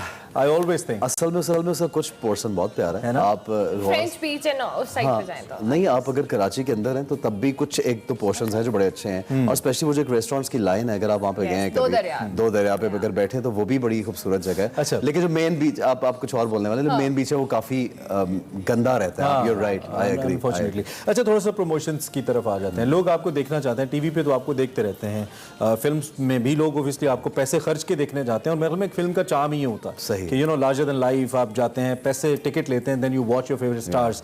एक ट्रेंड चला है पिछले दिनों में, अब भी चल रहा है कि लोग प्रमोशंस के लिए शॉपिंग मॉल्स चले जाते हैं, कॉलेजेस में चले जाते हैं, आप भी जाते हैं, मजबूरी है, प्रोड्यूसर्स की डिमांड्स होती हैं। Do you think it's a right trend? मेरे ख्याल में तो लोगों को नहीं आना चाहिए ट्रेलर देखने के बाद आपको देखने, आप लोगों को दिखाने के लिए जो चले जाते हैं। What kind of trend it is, मुझे समझ नहीं आता। एक सर्टन हद तक तो अच्छा लगता है कि आप प्रमोट भी करें और एक सर्टन वे में प्रमोट कर लें। सारी दुनिया में प्रमोशंस होती हैं। जैसे बैटमैन फिल्म के लिए लंदन आय के ऊपर एक बैटमैन को उन्होंने खड़ा किया, और इस तरह बहुत हम गेम ऑफ थ्रोन्स के लिए आई वाज इन लंदन, तो वहाँ पे मैंने देखा कि गेम ऑफ थ्रोन के कैरेक्टर्स बन के कुछ लोग सड़कों पे चल रहे थे। सो ये होता है, मेन स्ट्रीम एक्टर्स खुद नहीं थे वो, उनके लाइक कैरेक्टर्स की तरह के। सो आप एक सर्टन हद तक बिल्कुल करें, promotion is very very important for any film. But मैं कुछ चीज़ों से मुझे ये होता है कि आप अगर ओवरडू किसी चीज़ को करते हैं, या आप बहुत कई सड़कों पे जाके और कहीं पे आप थोड़ा छिछोरपन करते हैं, तो हम कर जाते हैं overdo. Not always, everyone doesn't do that, सबकी अपनी अपनी एक तरीका कार है, लेकिन मैं पर्सनली मैं समझता हूँ कि एक सर्टेन लिमिट तक होना चाहिए, जिससे लोग थोड़ा आपसे इंस्पायर होंगे, तो लोग आपको सुनना भी चाहेंगे, देखना भी चाहेंगे। और सेकेंडली जब आप सब कुछ दिखा देंगे उन प्रमोशंस में, तो फिर क्यूरियोसिटी नहीं डेवलप सही है। बस एक हमें, I think we should improve our ways of promotion also, क्योंकि हर चीज़ इम्प्रूव होती है, और अपने वेज ऑफ ये जो प्रमोशन है बहुत ज्यादा है दुनिया में। अगर आप सोचते चले जाएं, you will have so many ways to, तो आप किसी बहुत अच्छे तरीके से भी कर सकते हैं। बिल्कुल ठीक है। अपनी को एक्ट्रेस के हवाले से हमें बताइए, how was the work experience with Neelam? आप पहले भी फिल्म छुपन छुपाई कर चुके हैं, नीलम कैसा रहा, और इस हवाले से थोड़ा सा बताइए। Neelam because he also has a great fan following, बहुत लोग नीलम को देखते हैं, पीपल लव नीलम। मैं तो उनका देख चुका हूँ, उनके साथ मैं छुपन छुपाई की प्रमोशन में जब निकला, तो specially younger boys universities and colleges, they love Neelam, and all the girls also. हम जहाँ पे जा रहे थे बहुत उनका क्रेज है। She is a very fine actor, और she is a very sweet person also. और समहाउ जब भी मैंने उनके साथ काम किया, तो लोगों ने बहुत एक्स्ट्रा ऑर्डिनरी मुझे फीडबैक दिया। लाइक छुपन छुपाई जो फिल्म थी, उसके बाद क़यामत अभी एक ड्रामा था हमारा, उसमें बहुत एक्स्ट्रा ऑर्डिनरी उसका फीडबैक था। फिर उनके साथ मैं पहले कुछ और प्रोजेक्ट कर चुका हूँ, उसमें भी एक्स्ट्रा ऑर्डिनरी फीडबैक था। So I have a feeling that कि लोग जो हैं वो कुछ लोगों को एक दूसरे के साथ पसंद करते हैं। तो नीलम के साथ जब भी मैंने कोई काम किया, तो लोगों ने अप्रिशिएट किया। वन लास्ट क्वेश्चन, इस फिल्म के अंदर आपके अपने नीलम के अलावा आपका फेवरेट कैरेक्टर कौन सा that you love watching?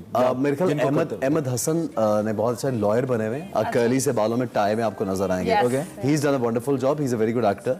And then a lot of other people, Yasir ने खुद बहुत अच्छा काम किया है, उनके साथ नवीद हैं, उनके साथ वो उन्होंने बहुत अच्छा काम किया है। और हाँ, निदा ने भी काम किया। पता है कैसा काम किया है? जो पीछे जितनी भी आपको लड़कियां नजर आएंगी ना, जो एक शॉट है जो ऊंट गुजर रहा है और एक चादर में एक लड़की है, वो निदा है। एक रेस्टोरेंट में एक शॉट है जो पीछे बैठी लड़की पीछे से कुछ खाना, वो निदा है। तो she is in the film also. अच्छा, उन्होंने भी अपनी प्रेजेंस हाँ, बिल्कुल बिल्कुल बिल्कुल ठीक हो गया। अब यासिर नवाज के साथ काम करने का एक्सपीरियंस कैसा है? बहुत अच्छा। Yasir is a very good director. मैंने जब इनके लास्ट मूवी और मैंने टेलीविजन के प्लेज इनके देखे, तो मैंने इनको, जब हमारी मुलाकात हुई, तो मैंने कहा यार you are a very good director and I would love to work with you.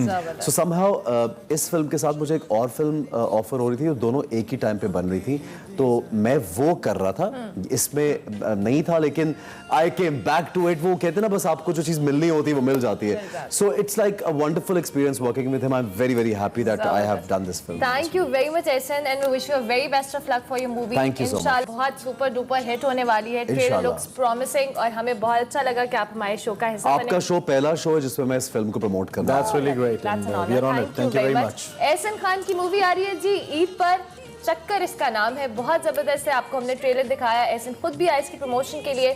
अभी हम आपसे इजाजत लेंगे, कल फिर आपसे मुलाकात होगी, तब तक के लिए हमारी तरफ से अल्लाह हाफिज। Thank you.